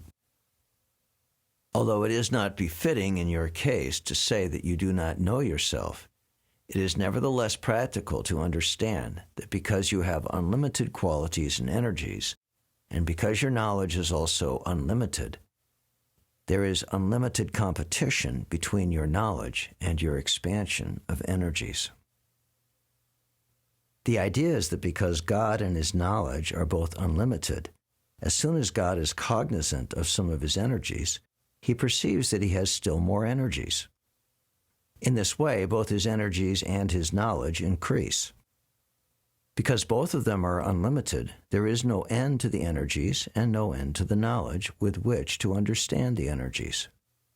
God is undoubtedly omniscient, but the personified Vedas say that even God himself does not know the full extent of his energies. This does not mean that God is not omniscient. When an actual fact is unknown to a certain person, this is called ignorance or lack of knowledge. This is not applicable to God, however, because he knows himself perfectly, but still his energies and activities increase. Therefore, he also increases his knowledge to understand it. Both are increasing unlimitedly, and there is no end to it. In that sense, it can be said that even God himself does not know the limit of his energies and qualities. How God is unlimited in his expansion of energies and activities can be roughly calculated by any sane and sober living entity. It is said in the Vedic literature that innumerable universes issue forth when Mahavishnu exhales in his Yoga Nidra, and innumerable universes enter his body when he again inhales. We have to imagine that these universes, which, according to our limited knowledge, are expanded unlimitedly, are so great that the gross ingredients, the 5 elements of the cosmic manifestation, namely earth, water, fire, air, and sky, are not only within the universe, but are covering the universe in 7 layers, each layer 10 times bigger than the previous one. In this way, each and every universe is very securely packed, and there are numberless universes. All these universes are floating within the innumerable pores of the transcendental body of Mahavishnu. It is stated that just as the atoms and particles of dust are floating within the air, along with the birds, and their number cannot be calculated, so innumerable universes are floating within the pores of the transcendental body of the Lord. For this reason, the Vedas say that God is beyond the capacity of our knowledge. Abhan Manasa Gokchara. To understand the length and breadth of God is beyond the jurisdiction of our mental speculation. Therefore, a person who is actually learned and sane does not claim to be God, but tries to understand God, making distinctions between spirit and matter. By such careful discrimination, one can clearly understand that the Supreme Soul is transcendental to both the superior and inferior energies, although he has a direct connection with both. In the Bhagavad Gita, Lord Krishna explains that although everything is resting on his energy, he is different or separate from the energy. Nature and the living entities are sometimes designated as Prakriti and Purusha, respectively. The whole cosmic manifestation is an amalgamation of the Prakriti and Purusha. Nature is the ingredient cause, and the living entities are the effective cause. These two causes combine together, and the effect is this cosmic manifestation.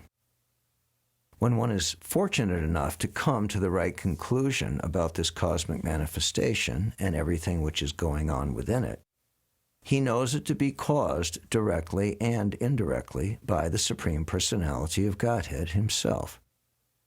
It is concluded in the Brahma Samhita, therefore, Ishvara Parama Krishna Sachidananda Vigraha Anadir Adir Govinda Sarvakarana Karanam. After much deliberation and consideration, when one has attained the perfection of knowledge, he comes to the conclusion that Krishna, or God, is the original cause of all causes.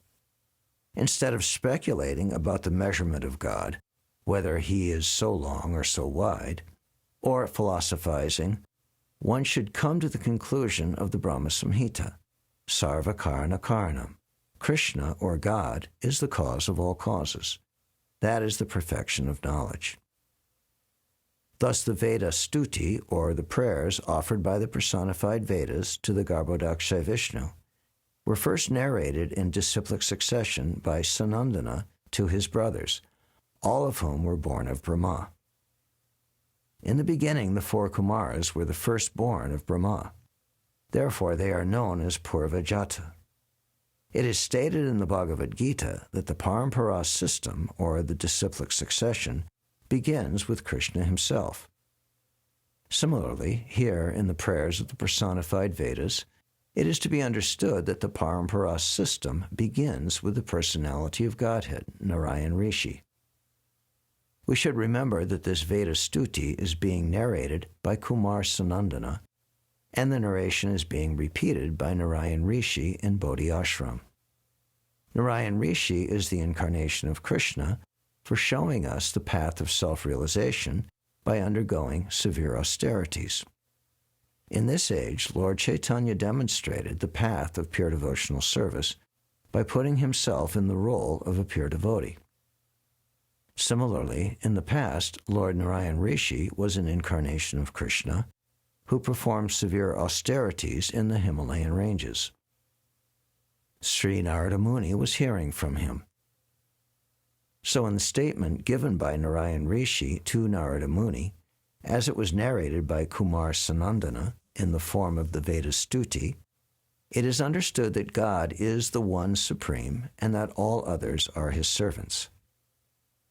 In the Chaitanya Charitamrita it is stated, Ekala Ishvara Krishna. Krishna is the only supreme God. Ara Sava Britya. All others are his servants.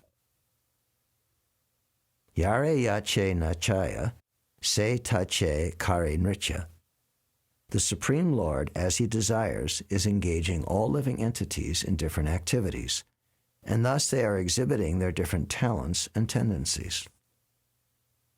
This Veda Stuti is thus the original instruction regarding the relationship existing between the living entity, their different talents and tendencies. This Veda Stuti is thus the original instruction regarding the relationship existing between the living entity and the Supreme Personality of Godhead. The highest platform of realization for the living entity is the attainment of this devotional life. One cannot be engaged in devotional life or Krishna consciousness unless he is fully free from material contamination.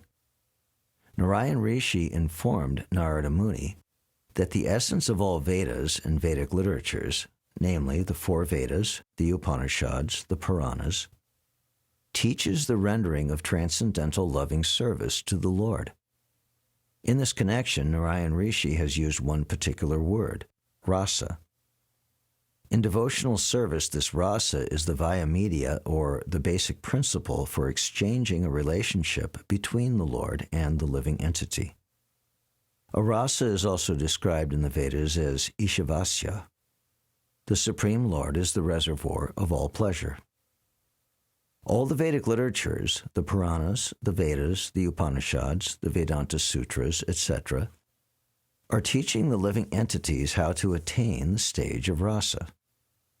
The Bhagavatam also says that the statements of the Mahapurana, or Srimad Bhagavatam, contain the essence of rasas in all Vedic literatures.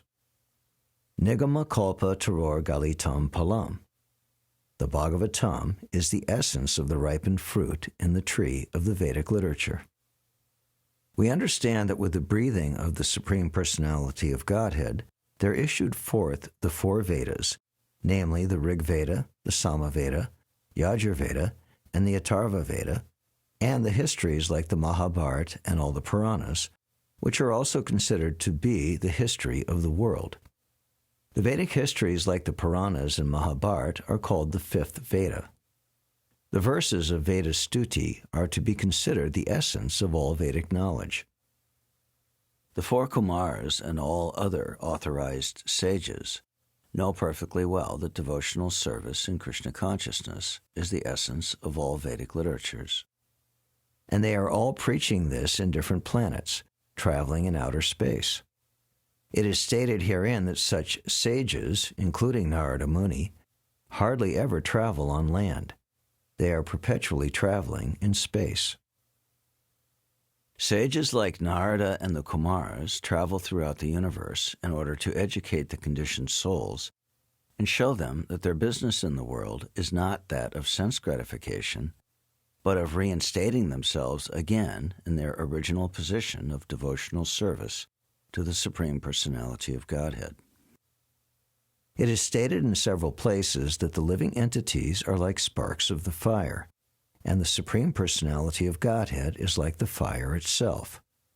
Somehow or other, when the sparks fall out of the fire, they lose their natural illumination. Thus, it is ascertained that the living entities come into this material world exactly as sparks fall from a great fire. The living entity wants to imitate Krishna and tries to lord it over material nature. Thus, he forgets his original position, and his illuminating power, his spiritual identity, is extinguished. However, if a living entity takes to Krishna consciousness, he is reinstated in his original position. Sages and saints like Narada and the Kumars are traveling all over the universe, educating people and encouraging their disciples to preach this process of devotional service, so all the conditioned souls may be able to revive their original consciousness, or Krishna consciousness, and thus gain relief from the miserable conditions of material life. Sri Narada Muni is a Naishtika brahmachari.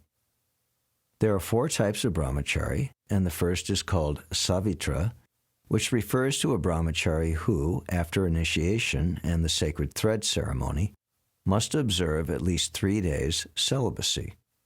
The next is called Prajapatya, which refers to a brahmachari who strictly observes celibacy for at least 1 year after initiation. The next is called Brahma Brahmachari, which refers to a brahmachari who observes celibacy from the time of initiation up to the time of the completion of his study of Vedic literature. The next stage is called Naishtika, which refers to a brahmachari who is celibate throughout his whole life. Out of these, the first three are upkurvma, which means that the brahmachari can marry later on after the brahmachari period is over.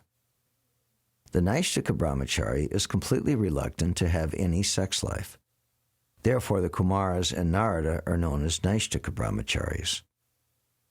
The brahmachari system of life is especially advantageous in that it increases the power of memory and determination. It is specifically mentioned in this connection that because Narada was Naishtaka brahmachari, he could remember whatever he heard from his spiritual master and would never forget it. One who can remember everything perpetually is called Shrutadhar. A Shrutadhar brahmachari can repeat all that he has heard verbatim without notes and without reference to books. The great sage Narada has this qualification, and therefore, taking instructions from Narayan Rishi, he is engaged in propagating the philosophy of devotional service all over the world. Because such great sages can remember everything, they are very much thoughtful, self-realized, and completely fixed in the service of the Lord. Thus the great sage Narada, after hearing from his spiritual master, Narayan Rishi, became completely realized. He became established in the truth, and he became so happy that he offered the following prayers to Narayan Rishi. A Naishtaka brahmachari is also called Viravrata. Narada Muni addressed Narayan Rishi as an incarnation of Krishna, and he specifically addressed him as the supreme well-wisher of the conditioned souls. It is stated in the Bhagavad Gita that Lord Krishna descends in every millennium just to give protection to his devotees and to annihilate the non-devotees. Narayan Rishi, also being an incarnation of Krishna, is also addressed as the well-wisher of the conditioned souls. As stated in the Bhagavad Gita, everyone should know that there is no well-wisher like Krishna. Everyone should understand that Lord Krishna is the well-wisher of everyone and should take shelter unto Krishna. In this way, one can become completely confident and satisfied, knowing that he has someone who is able to give him all protection. Krishna himself, his incarnations, and his plenary expansions are all supreme well-wishers of the conditioned souls. But Krishna is the well-wisher even for the demons, for he gave salvation to all demons who came to kill him at Vrindavan. Therefore, Krishna's welfare activities are absolute, for even though he annihilates a demon or gives protection to a devotee, his activities are one and the same. It is said that the demon Putana was elevated to the same position as Krishna's mother. When Krishna kills a demon, it should be known that the demon is supremely benefited by this. However, a pure devotee is always protected by the Lord. Narada Muni, after offering respects to his spiritual master, went to the ashram of Vyasadeva and narrated the entire story to his disciple. Thus Narada Muni, being properly received by Vyasadeva in his ashram and seated very comfortably, began to narrate what he had heard from Narayan Rishi. In this way, Shukadeva Goswami informed Maharaj Parikshit of the answers to his questions regarding the essence of Vedic knowledge and regarding what is considered to be the ultimate goal in the Vedas. The supreme goal in life is to seek the transcendental blessings of the Supreme Personality of Godhead, and thus become engaged in the loving service of the Lord. One should follow in the footsteps of Shukadeva Goswami and all the Vaishnavas in the disciplic succession, and should pay respectful obeisances unto Lord Krishna, the Supreme Personality of Godhead, Hari. The four sects of Vaishnava disciplic succession, namely the Madhva Sampradaya, the Ramanuja Sampradaya, the Vishnu Swami Sampradaya, and the Nimbarka Sampradaya, in pursuance of all Vedic conclusions, agree that one should surrender unto the Supreme Personality of Godhead. The Vedic literatures are divided into two parts, the Shrutis and the Smritis. The Shrutis are the four Vedas, Rik, Sama, Atharva, and Yajas. And the Upanishads and the Smritis are the Puranas, like Mahabharata, which includes Bhagavad Gita. The conclusion of all these is that one should know Sri Krishna as the Supreme Personality of Godhead. He is the Param Purusha, or the Supreme Personality of Godhead, under whose superintendence material nature works, being created, maintained, and destroyed. After the creation, the Supreme Lord incarnates into three: Brahma, Vishnu, and Lord Shiva. All of these take charge of the three qualities of material nature, but the ultimate direction is in the hand of Lord Vishnu. The complete activities of material nature under the three modes are being conducted under the direction of the Supreme Personality of Godhead, Krishna. This is confirmed in the Bhagavad Gita, Nyadarshana, and in the Vedas, Sa Aikshata. The atheistic Sankhyaite philosophers offer their arguments that this material cosmic manifestation is due to Prakriti and Purusha. They argue that nature and material energy constitute the material cause and the effective cause. But Krishna is the cause of all causes. He is the cause of all material and effective causes. Prakriti and Purusha are not the ultimate cause. Superficially, it appears that a child is born due to the combination of the father and mother. But the ultimate cause of both the father and the mother is Krishna. He is therefore the original cause, or the cause of all causes, as confirmed in the Brahma Samhita. In the material nature, both the Supreme Lord and the living entities enter. The Supreme Lord Krishna, by one of his plenary expansions, manifests as Kshirodakshay Vishnu and the Mahavishnu, the gigantic Vishnu form lying in the causal ocean.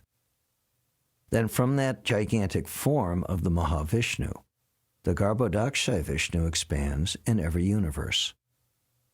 From him, Brahma, Vishnu, and Shiva expand. Vishnu enters into the hearts of all living entities, as well as into all material elements, including the atom. The Brahma Samhita says, Andantarasta paramanu chayantarastam. He is within this universe and also within every atom. The living entity has a small material body taken from various species and forms, and similarly, the whole universe is but the material body of the Supreme Personality of Godhead. This body is described in the Shastras as Virat Rupa.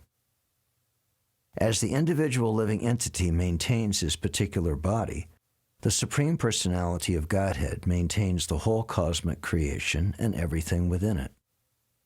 As soon as the individual living entity leaves the material body, the body is immediately annihilated, and similarly, as soon as Lord Vishnu leaves the cosmic manifestation, everything is annihilated. Only when the individual living entity surrenders unto the Supreme Personality of Godhead is his liberation from material existence assured. This is confirmed in the Bhagavad Gita. Mameva ye prapadyante mayame tam tarantite. Surrendering unto the Supreme Personality of Godhead is therefore the cause of liberation and nothing else. How the living entity becomes liberated from the modes of material nature after surrendering unto the Supreme Personality of Godhead is illustrated by a sleeping man within a room. When a man is sleeping, everyone sees that he is present within the room, but actually the man himself is not within that body, for while sleeping, a man forgets his bodily existence, although others may see that his body is present. Similarly, a liberated person engaged in devotional service of the Lord may be seen by others to be engaged in the household duties of the material world. But since his consciousness is fixed in Krishna, he does not live within this world. His engagements are different, exactly as the sleeping man's engagements are different from his bodily engagements. It is confirmed in the Bhagavad Gita that a devotee engaged full-time in the transcendental loving service of the Lord has already surpassed the influence of the three modes of material nature. He is already situated on the Brahman platform of spiritual realization, although he appears to be living within the body or within the material world.